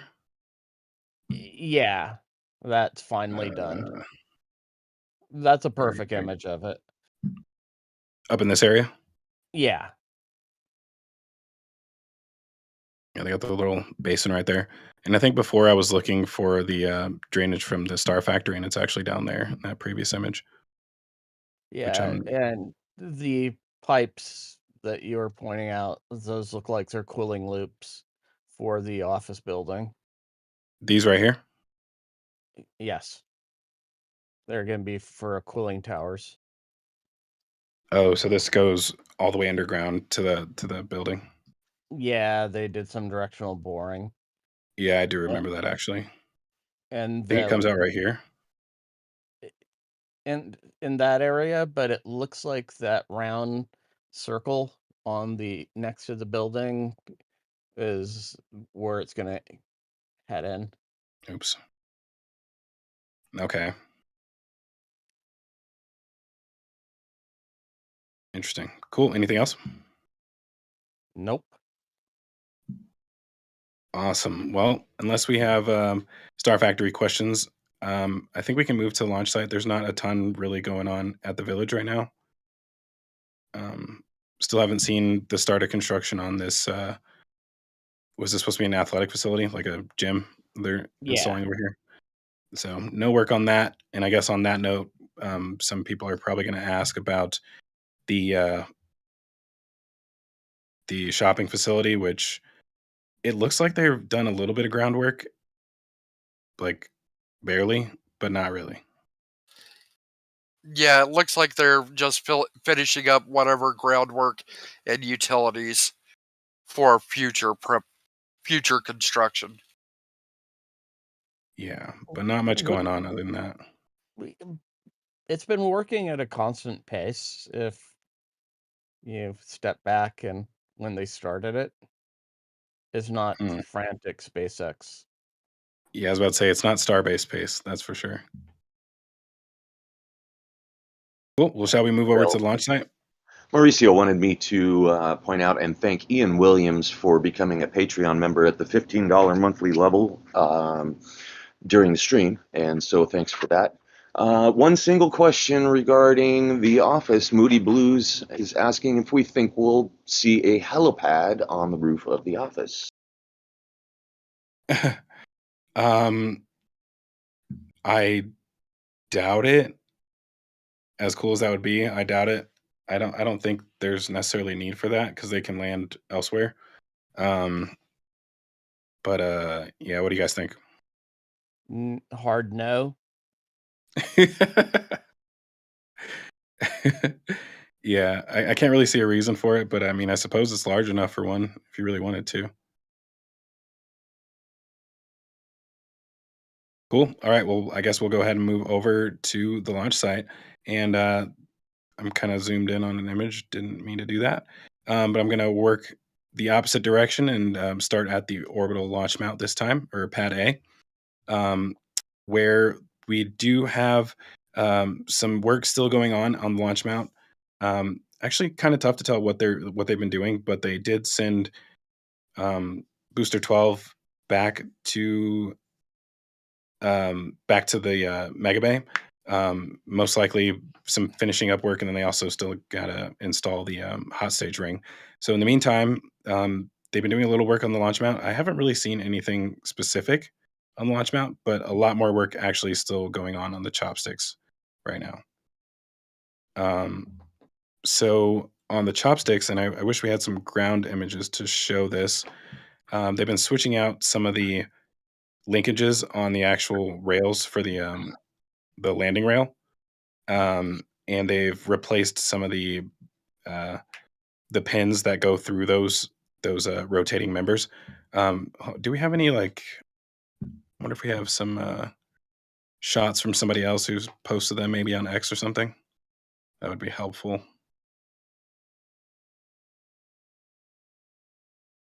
Yeah, I haven't looked. I think Yeah. I may have some stuff from Lab Padre saved up over here, so I will just double check that in the background. Yeah, because it's essentially, it looks like they're finally converting the landing rail to make it functional and not decorative. Yeah. Yeah, sorry, I'm looking for this back here, and I think I found one. I'm actually hoping for a video instead of just an image, but not sure if I'll be able to find one. Yeah, it wouldn't surprise me if we see 14.1 roll back out once they're done with this work just to test the chopsticks one more time. Slappy? Yeah, because that was one of the things when they did test the left landing rail, it didn't seem to move up as nicely as the right landing rail. So it maybe, I mean, this thing kind of sat that whole system basically sat unused for like a year and a half, almost 2 years. So it makes sense that they kind of need some refurbishment. Going so long, just sitting there rusting and not actually being used. So that's most of the work that we've kind of seen going on the chopsticks. But do we know if they've finished repairing the QD arm yet? No, I don't think they've installed the new piston. That looks like that's going to be the last thing they do before launch. Interesting. Yeah, I'm surprised they haven't just gone ahead and do that already. I mean, I would have imagined they have it on standby since they probably expected it to happen, considering it happened after the third flight as well too. But I mean, the crane's here, so I imagine that'll be probably one of the next things that it does. Yeah, I think that's their process. Get the chopsticks, put that cylinder in, and side offs that we're good to go. Yeah. Yeah, they've been working on the chopsticks a lot. They've added that walkway on the back of the carriage where the cable chain connects to the chopstick carriage. Yeah, didn't they install, was there like a walkway that they put up here? Yeah. Where is it? I thought it was on the corner back here, but I don't see it. It's right there. Am I looking right at it? That doesn't look Yeah, right. Wait, or is this it right here? I think that's it. Okay. Yeah, this is really, really difficult to see. I think if I go from this angle, yeah, you can see it a little better right there. So random walkway that they installed on the outside of this. yeah, they're constantly working in that area, so it makes sense that they finally added a permanent walkway so they have permanent access to all those control boxes and connections.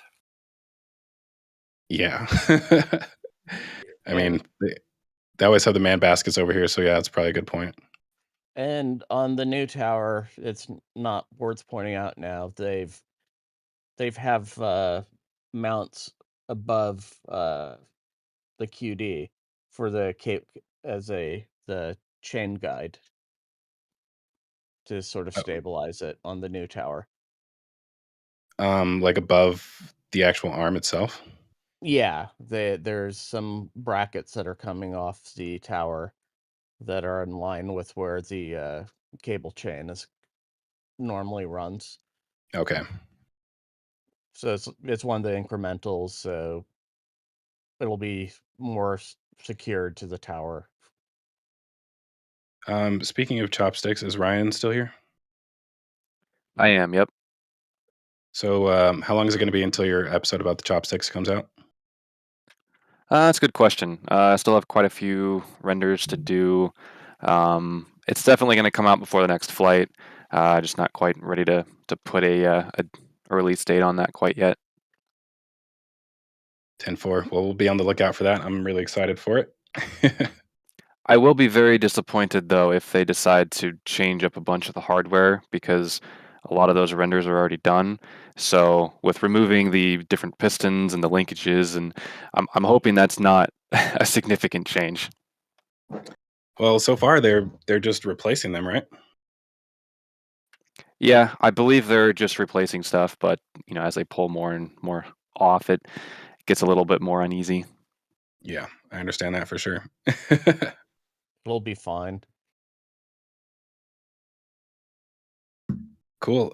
So I guess moving on, there was something else that near this launch pad area that we should probably touch on. And I think I have to go to this image in order to see it. So yeah. We've kind of been waiting for this for a while, and I guess most of us kind of thought it already happened. And I'm not really sure what they've been doing up to this point, but it looks like they've finally installed, I believe this is the septic tank. Yeah, that's Yeah. So it looks like they dug a big hole right here and then buried the septic tank. So they've cut the concrete and it's running over to here. I'm not sure why it's not going directly to the building, but it appears that that's what this is. So maybe the bathrooms will finally come online soon. I wonder what they've been doing up till now. Like if they've been able to use them or if it's just been sitting there waiting for this. I think Yeah, it's just sitting waiting. probably. Not a super exciting detail, but worth pointing out. Um, let's see. I don't think there's anything else from the launch pad area, unless I'm missing something. No.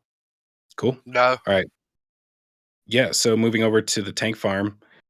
Yeah, they have not finished demolishing these concrete bases yet. What do you guys think is taking so long for this? other priorities.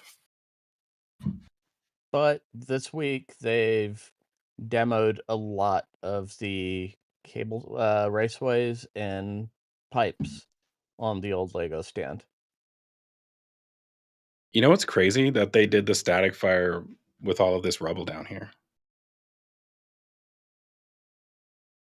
Well, there's the other thing that they've completely rerouted the high pressure nitrogen to the deluge tanks. Oh, because they got rid Yeah. of the vaporizer over here. Yeah, and they've disconnected the line that used to feed it. Interesting. Do they move that like over here or something? I'm assuming it's under the nitrogen tanks. The hot dog, yeah. Like There's a down here? couple, yeah. And there's some pipes that you can't really see running along the top blast wall, which is where they've rerouted the gaseous high pressure lock oxygen and probably the nitrogen as well. Interesting. Yeah, they've got a lot of work still left to do on this, but I think it's seems like it's in a state right now where it's usable. Obviously, they just did that static fire last week, so and I guess these are the cable trays that you're saying that they've been demolishing. Exactly. Yeah. And Yeah, it so all looks like that came from here. they're prepping to remove those 2 vertical tanks right there. Yeah, so I guess talk about that. Have they been? What are the signs of that? They had a crew in baskets in inspecting the lift points and the new piles they by the old gate 2, because the vertical locks tanks they put there, they put piles under. So These ones? yeah, and then just to the right of them, they put some piles. So potentially they're going to move some of the nitrogen. I mean the methane. Reclamation system? Yeah. Yeah, Yeah, that's interesting. So I guess touching on that, it looks like they're not fully done with that. There are 4 pilings that are down here, but we can see several more rebar cages that are just chilling up here, and it looks like they're still assembling them as well. So that drilling rig has kind of been taking turns, I guess, being in this area and then over near the tower, which we'll get to in a minute. But yeah, so definitely a sign that some other equipment is going to be installed over here. And speaking of the reclamation system, so we've kind of talked about what they're going to do for like whether this will stay here or if they'll move it. But these are, I guess, the last 2 items that are actually above the berm wall. So even though they've stood up remarkably well, I would say, for how close they are, it's still probably a good idea just to get them out of the path of that exhaust plume, I guess. And so these 2 tanks are part of that system as well too. They're like temporary methane holding storage. tanks, yeah, which are basically feed into the recondenser before it sends it back to the tanks. And so I've kind of talked about on past episodes that what their options are, like if they're going to have to run their detanking system all the way over to here just to send it back to these tanks, or if they would actually move this to a different location. I guess one way or another, it's either going to be, because if they move it over here, it's about equal distant from both launch pads. And these 2 tanks right here are part of that system. And I think if they want to do this without actually shutting down the tank farm, they would have to build the system while they're still using this one. And so there's a possibility that those new tanks have already shown up. We saw the ones that were delivered to the Sanchez site a few weeks ago. Yeah, those 2 are definite methane tanks. Yeah, so these are LNG tanks. So it's a good chance that these are probably going to replace the 2 that are part of the original system. So possibly being mounted somewhere over here. But that's interesting because, you know, whether it's these pilings and wherever the remaining ones are going to go, they're definitely cutting down on the available space for maneuvering boosters in and out of the pad. Well, boosters and ships. I actually wonder what it looked like. I haven't looked. I didn't think about this when I was looking at last week's images. What this area looked like when they moved booster 12 out. I'm not sure what it looked like, but I mean, they're definitely losing space to actually maneuver it.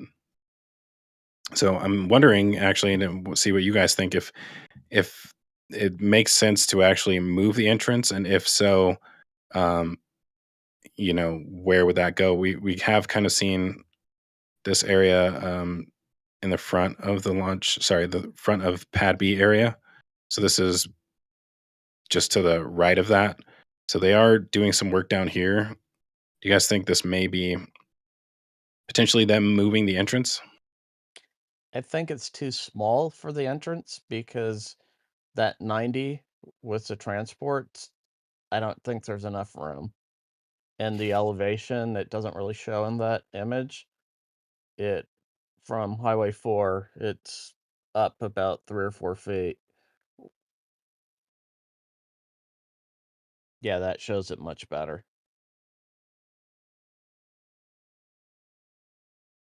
Yeah, so that would be like quite a large ramp, unless they dig it out further.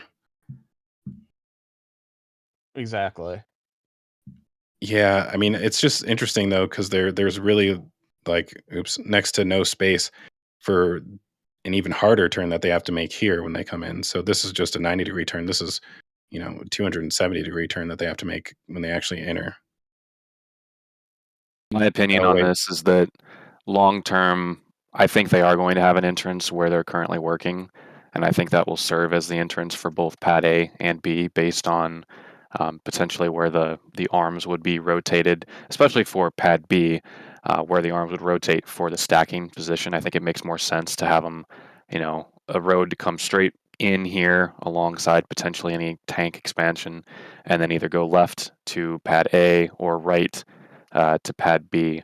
So I think long term, this will probably be the entrance for boosters, but that doesn't mean that it's going to materialize in its final form initially. I think they're probably rushing to try and get this capable to be an entrance for Flight 5 vehicles.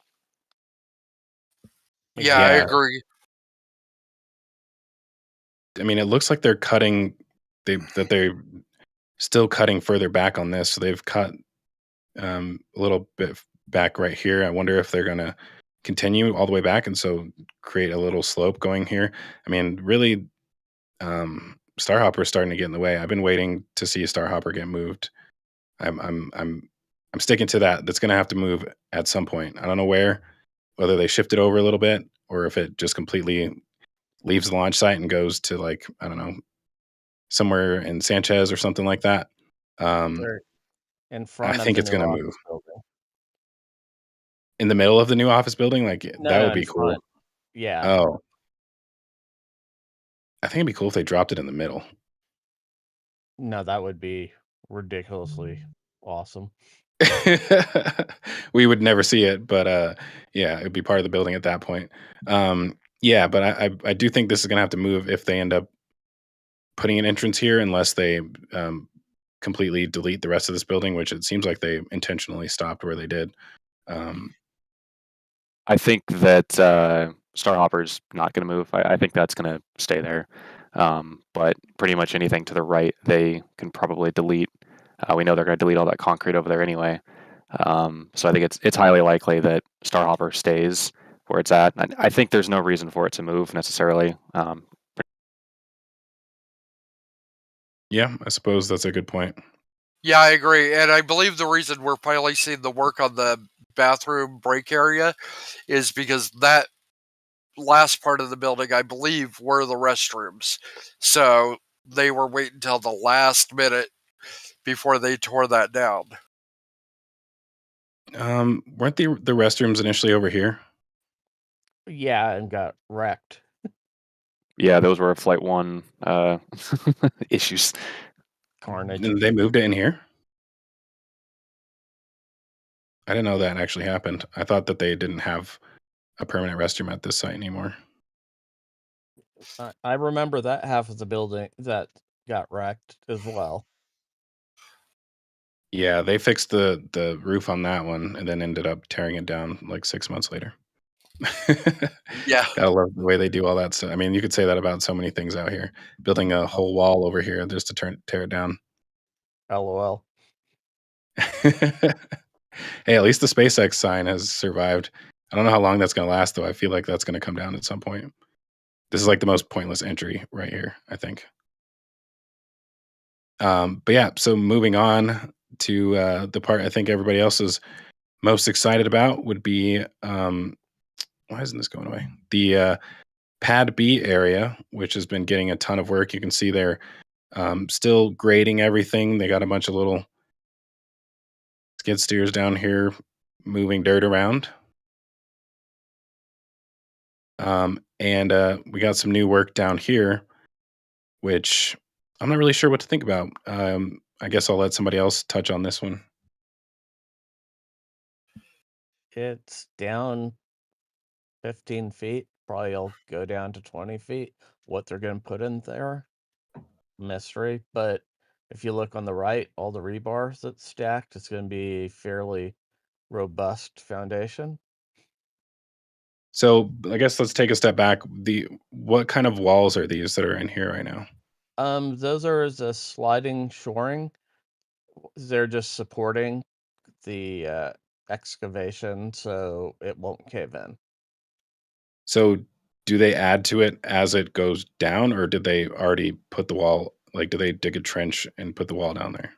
They can slide in panels as they dig deeper, and the whole centerpiece just drops down. Okay. So they're currently excavating this right now. Yes. Interesting. Yeah. So this has been I mean, we're definitely expecting something in this area since they had all the dewatering stuff set up. And I guess, I mean, I can only think of a few things that need to go underground, which would probably be the cryo pumps, but this doesn't look like a big enough area to fit those. It's not enough room to fit the pumps. Interesting. Any other ideas? Let's I look mean, at it from a different angle. Hold on. I would love the LOX tank like they built at 39A, but I don't see that. Me and some of the other people in chat were speculating that could be a future fluids bunker site. But why would it need the underground structure? Yeah, that's what we were like. What? Why? The only thing I've ever seen that even resembles that kind of digging and shape has been the Starlink building at Sanchez with that kind of deep foundation work. Okay, so we heard it here first. A press pit. I think an idea that I do like would be that liquid oxygen tank. I mean, it really. I mean, they have said that they're planning to use the same tank farm, but I don't know. I mean, they could, and even if it's not liquid oxygen, it could be a methane tank as well too. So splitting at least the methane storage. I don't know. I think sometimes they do say things during those broadcasts, and it doesn't always necessarily become true. So I'm keeping my mind open for potential propellant storage over here, but yeah, digging a deep hole like that, I can't really think of too many things that would go down there. I guess one thing that we could be expecting would be a very, very large water storage tank, especially considering the fact that what we're expecting them to install will be, was it 2 or 3 times larger than this? 3 times. Yeah, Yeah, 3 if it's times. So they need 3 times the storage of what's currently over here. Yeah, if it's anything like what they've described in the 39A EIS, then yeah, they'll need a lot of water storage. And this is uh, basically in the same position. Like if this was Tower 1, the water storage would be over here, right? Yeah. Yeah. So I don't know. I think that's a possibility. It's if you can build one large water tank, I feel like that's better than having all the smaller ones. The advantage with those tanks is they're vacuum jacketed tanks, and they can hold way more pressure than probably most things you're going to construct. But it's not impossible to build a tank that can be pressure can hold that same amount of pressure that they're putting in those hot dog tanks. Or just do what Blue Origin did and put a 350-foot tower and put your water tank on it. Yeah, I mean, I wouldn't mind seeing a huge water tower. I don't know what water tower bases normally look like. This could certainly be the start of one, though. Just a huge block in the ground with, you know, embeds in it with bolts sticking out for the legs Yeah, for the tower. I don't know. yeah. I would imagine it would be a variation on the current tower. Yeah, that's very possible because that's what they have available at 39A as well. So I'd assume they'd want to try and replicate what they're going to build in the future. And Wouldn't the water tower already be on like the same documents that were released about the second tower, um, or in the revised PEA? I'm waiting for them to release their documents for Pad B, Tower B, and its infrastructure. Oh yeah, that's actually not even out yet, is it? No, No, we know they've submitted the paperwork to increase the launch cadence, so it's probably within all that documentation. Right. Yeah, this will be interesting to see what actually ends up happening here.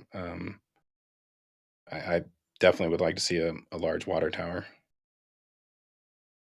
Um, so moving on to the actual tower itself, they've been putting in a lot of work getting these sections stacked. So they've finished stacking the third one 2 days ago, um, and now we have a closure tonight for the fourth section. So they are expecting to have the fifth one installed by the 26th, and I guess it's possible. I would maybe expect the 27th or the 28th. But yeah, tons of progress already, and I think they've. I don't. So when they stack each of these sections, they install all the bolts, and then after that, they start doing all the welding.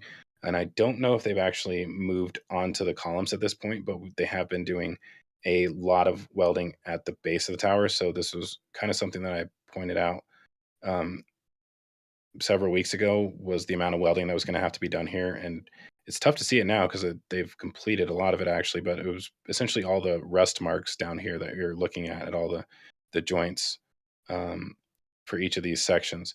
And so they've been doing a lot of that welding over the past week. NASA Spaceflight actually got some really good shots of it. So I'll just show that really quick because this is pretty cool to see. So most of this welding is being done with an automated welding robot, which is on a track.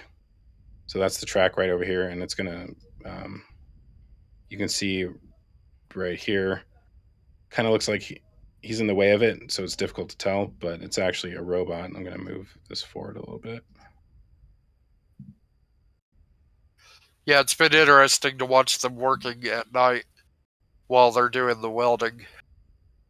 Yeah, so the robot actually moves on this rail right here. So he's basically watching it to make sure it's doing what it's supposed to. And there's a few times where he'll actually like walk away from it and be looking over the edge, um, talking to people on the ground. But so it seems like this is what they've been using to get done a lot of these welds, because these are. I mean, it's tough to see from this far away, but these are massive welds. I think doing it by hand would probably be like 4 or 5 passes, because you're filling in like 3 inches. Um, um, it's probably like an inch and a half to 3 inches. This little V between the two pieces. So it's a lot of welding to fill in, and I imagine doing it this way is actually way faster. But they've also been likely doing the same process on the sides that we can't see. Yeah, they have both of the OLM side of the tower all tarped up, and at night you can definitely see the welding going on through those tarps. Do you think they're doing this part by hand? Because I don't see any rails down here, but I mean, the scaffolding looks like almost like it's pressed right up against it, so I can't really see. It's that scaffolding, it almost seems like they're hand welding. Yeah, that's what I was thinking as well. Yeah, they've been doing hand welding on those sides, and the only part of the actual tower columns I've seen welding so far has just been at the base where the tower meets the base The feet. of the legs. Yeah. Yeah. So once they finish all this welding on the base, then we'll see them fill in the concrete for the wall sections. And these are really large walls. You can see straight through them from here. So I think once that scaffolding comes down, it'll be the sign that they're ready to do that. And I guess it's also a question on how much of the tower they're willing to stack before they have this part of the base completed. I don't think it's actually like part of the load bearing structure, but still, I imagine you probably want those walls completed before you put all this weight on top of these. Yeah, I've been waiting for them to add the second wings there, where that green Right. lifter Yeah. So they equipment did is. add the first one.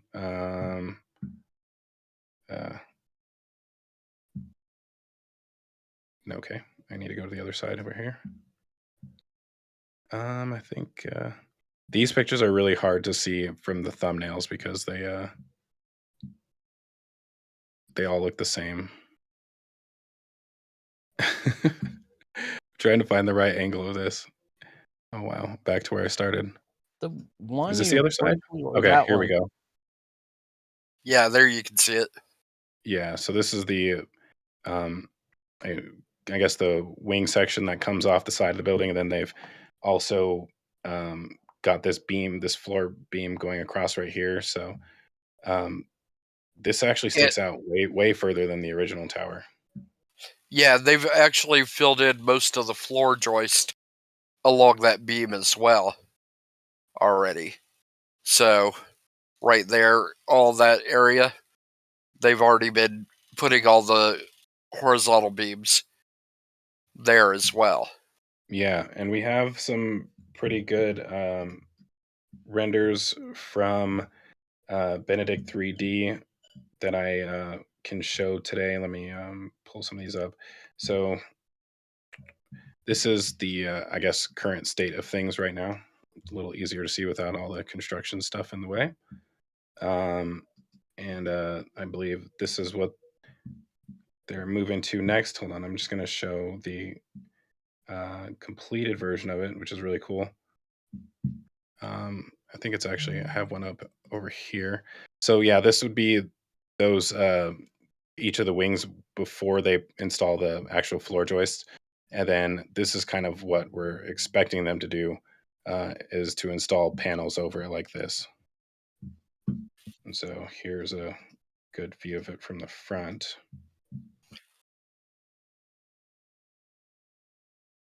Pretty cool.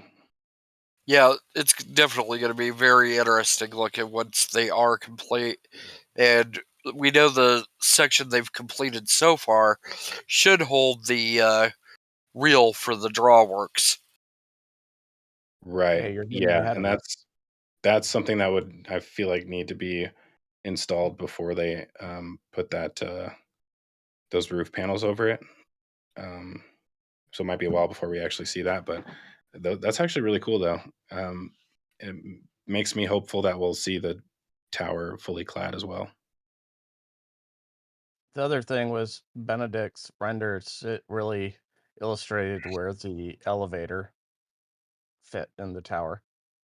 Right. Yeah. So that was a question asked earlier, was where the elevator column is, and it's smack dab in the center of the tower, and we can actually see it from the aerial shot as well too. That's pretty much the only work that this crane has been doing is, well, I take that back. So lifting the tower sections and then lifting in the elevator columns after, and then I don't know, like a day or two after that, you'll actually see the elevator come in and come up and do its final connections in here, and then ride all the way up to the top of that. So it becomes usable pretty much immediately after they install those. And the other thing, as I mentioned earlier, that they've been doing is installing these nets along the side of the building, which we can see here. So basically, fall nets. You know, if a person happens to fall off there, or dropping bolts or something off of the side of the tower, and I think they've gotten all four sides at this point, and I imagine they're probably going to install these on each level, given that we've seen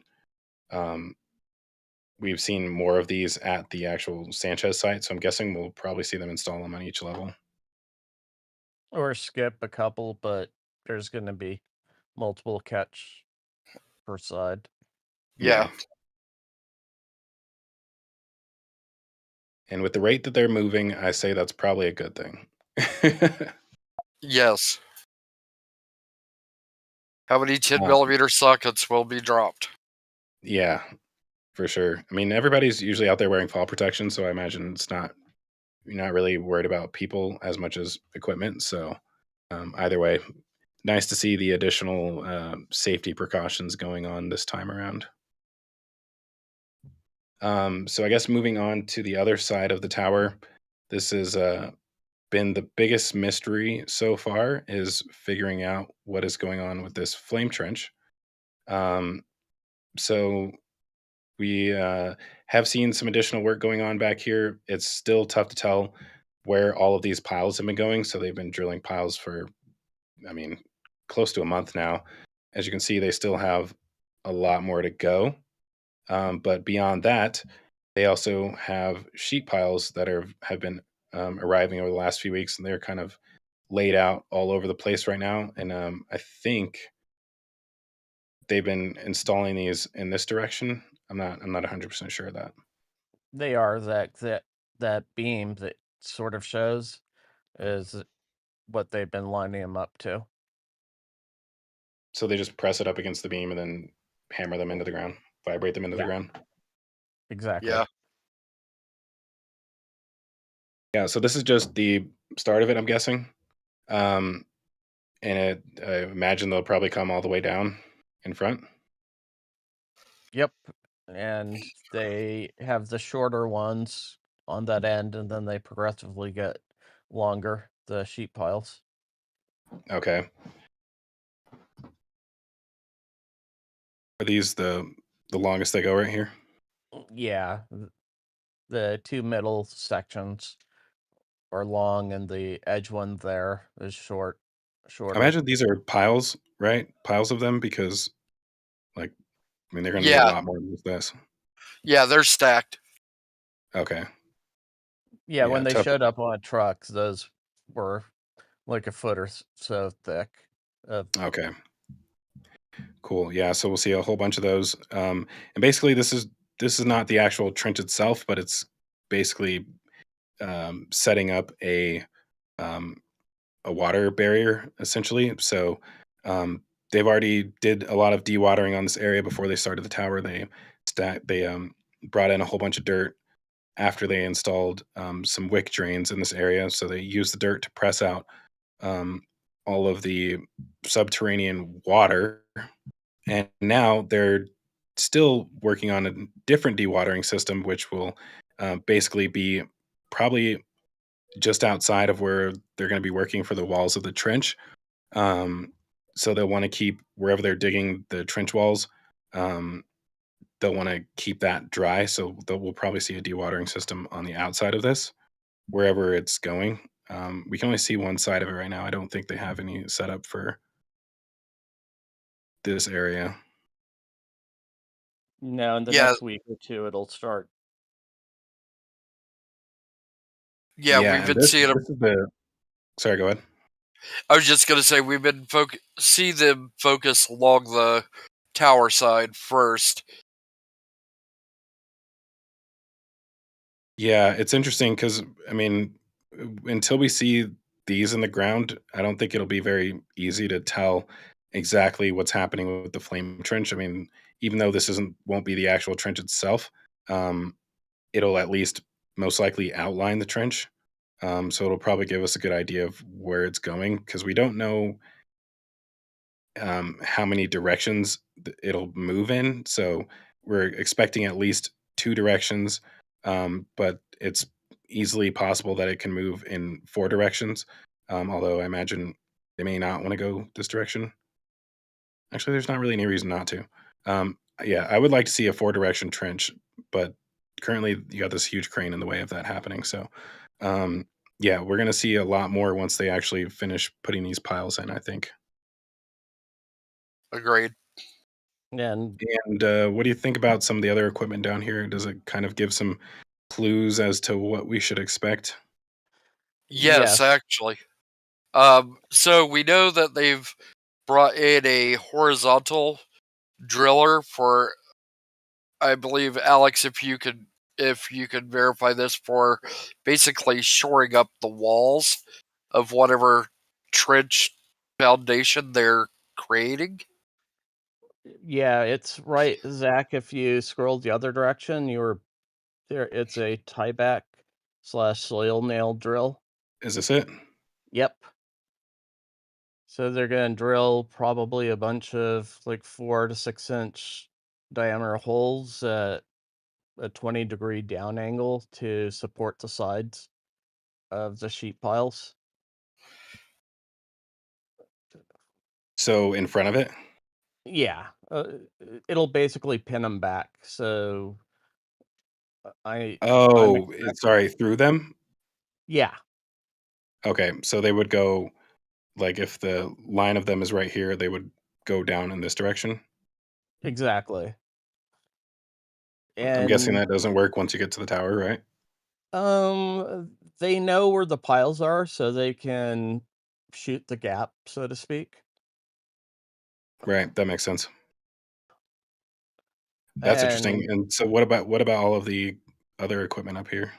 that's part of it because you have a mud plant.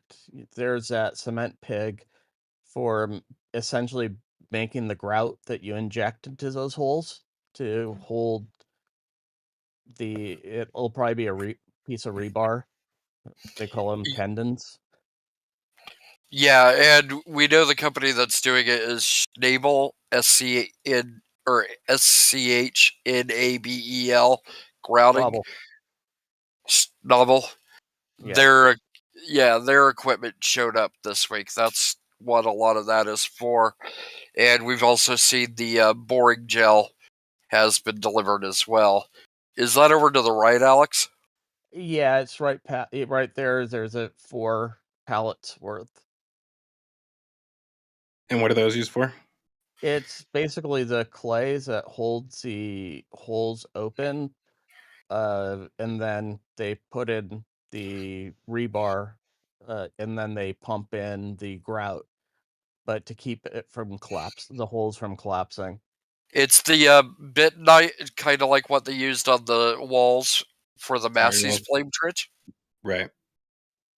Yeah, I was hoping they do soil mixing but so far there's not a grout plant for that. Yeah. I mean, they do have a long way to go. We're just seeing the beginning signs of it. So, all of that stuff can still show up later. Oh yeah, this is 6 months minimum worth of groundwork. Yeah. And one thing that I mentioned earlier was the cable spool for the drawworks, which arrived out here. Like, I don't get it why they brought it here. I feel like it's not going to be needed for like over a month or two, like until the chopsticks are actually on the tower. So I don't get why it's even here. Um, Uh, I think they but want to get it. I think they want to get the tower base as finished as possible before they start working on the chopsticks and the OLM. Yeah, I that makes think. sense. I mean, it is out of the way. It's on this side, so um, I don't know. Yeah, I guess we should probably expect to see the drawworks show up then soon. Yeah, it's weird that they rotated which side of the tower the lift is. Yeah, they did that at 39A first, so it's interesting. Um, I mean, it goes with my theory that it'll be a three-sided flame trench, and the most active material equipment they want to put as far away from the plume as possible. Yeah, that makes sense. And I mean, it's really tough to just see like where to get an idea of what it's even going to look like. Just there's so much pile drilling all over the place, and like these could be just the supporting the deck, I guess you can call it, the surrounding part of the actual launch mount, because they did add piles in for the new foundation on at the existing launch mount, like essentially all the way out in this area. So this could just be supporting like the auxiliary concrete. Um, but yeah, they're drilling out in this area currently. You can see two holes right there. Um, and the crazy part is we just have no idea where all of them are. Until they excavate all this, we have no idea where they are. Well, there's at least three different lengths piles they're setting. Right. The longest ones, which I assume are the edge, are 100 to 110, and the shortest are down to around 80. But if you watch the drill, it looks like they're drilling it to a common depth, so the shorter ones might be 30 feet below grade. Right. Yeah. Definitely putting in a lot of work to make sure this thing is pretty heavy duty compared to what the original one was when they first constructed it. It was a Is learning process. is there a trench down here? I think I'm that's not. just cribbing. I It's think just the other sank side in there's a trench. on this side. Yeah, by the generators. Because last week, no, by the tower, there's two generators, the white Right here. rectangles.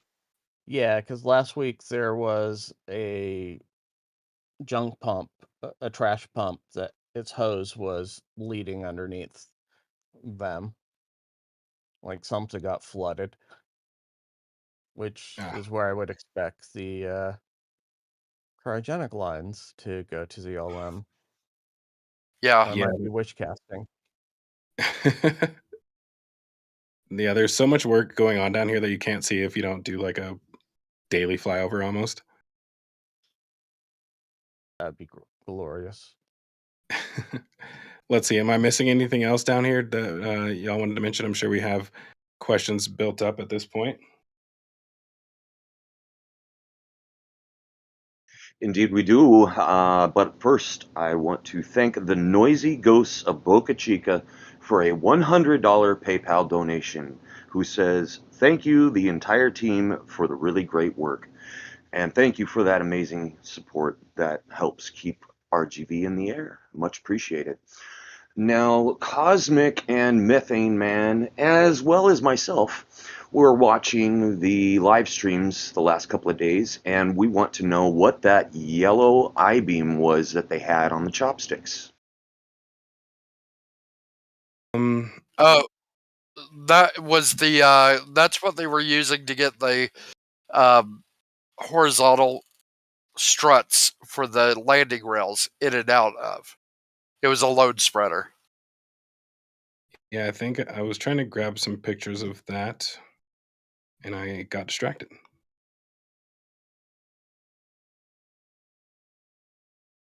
So I'm sure there's a lot of Shiny. people who have no idea what we're talking about here. So good to show it if possible.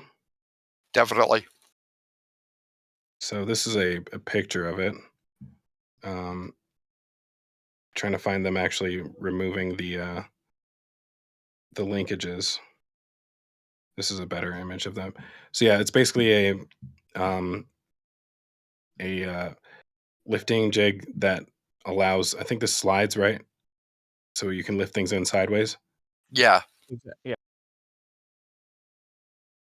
Yeah, so they're taking off these linkages that are on the bottom right here that go up to the outside edge of the chopsticks, and so that's what it looks like. They're reaching in there to grab, so they can lift it out.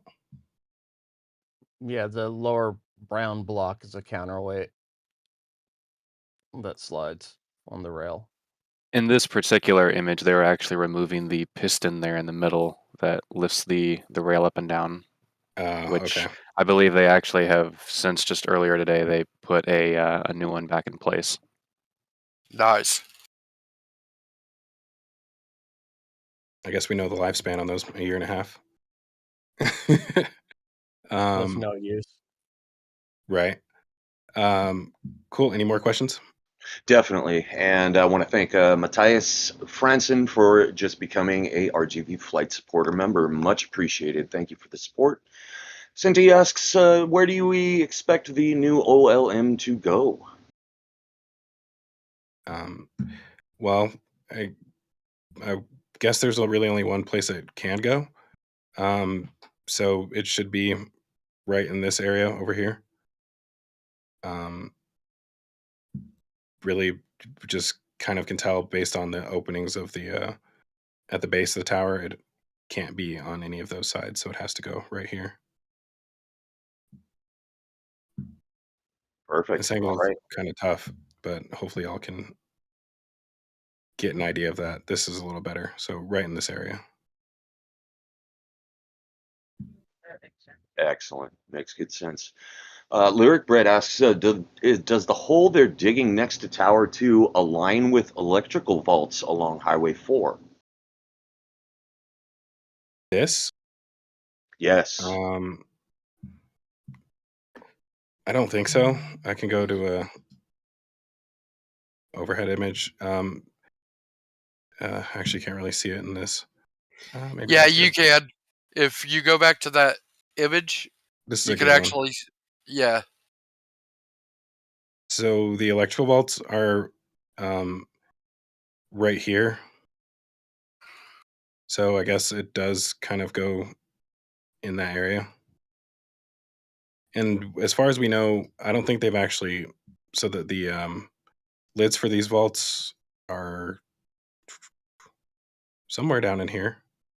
And we don't know if they've actually ran those to anything yet. So that's kind of why we have been thinking that they may get rid of this building, because they have not connected, as far as we know, these buildings to those vaults. So yeah, I guess it would be interesting if this ends up being a power station or something like that, like their comms building or controls bunker.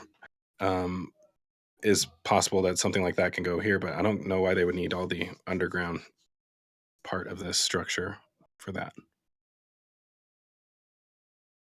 Yeah, that's definitely a very deep foundation for something like a comms bunker.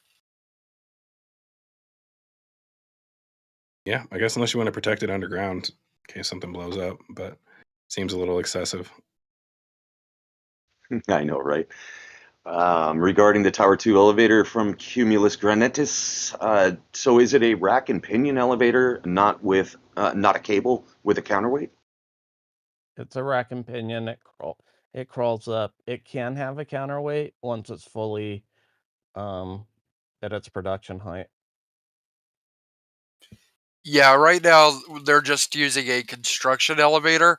Once the tower's finished, they'll install the actual elevator. Probably using the same shaft that's in there. All right, excellent. And I got to thank Matthias Franson, who just became a member, also gifted 5 memberships. Thank you so much. Got a question from Herr Janssen. How sure are we that Pad B will use a flame trench? Well, right now we can only go off of Elon's word, so I guess as far as we can trust that, we're pretty sure. Um, uh, I don't know if we necessarily have any signs other than that currently, but um, yeah, that is the best we can go off of. Yeah, Redoing the piles also leans towards that direction. yeah, I was just gonna say with the ground prep they're doing, with all the shoring and the equipment they brought in, it's definitely gonna not be the same flat steel plate that they have at Pad A.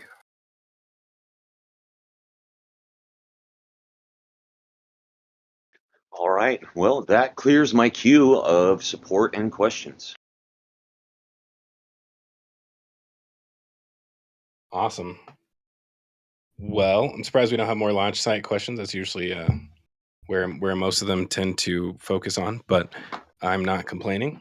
We addressed a lot. We addressed a lot of questions that came through, and I kind of just nuked them as you answered them. Cool. Well, that works for me as well. Okay, Awesome. well, Well, we got one that just came in from Michael Sporer. Back to Star Factory, can you see the possibility that the factory will completely enclose the lower part of the office building? I guess I'm not sure what you consider the lower part of it. Hold on, let me. So many images. I don't know if you just mean the lower floor, but I mean I'm pretty sure this will be enclosed by the factory completely.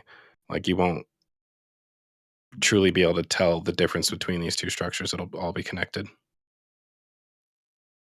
Yeah, the facade walls they're putting up, I think, is very similar to the one they put on the other side to give the illusion that the structures are both the same height.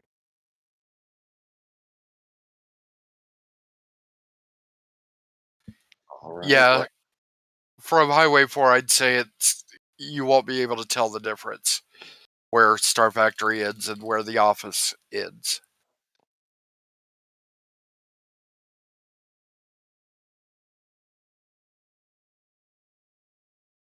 Cool.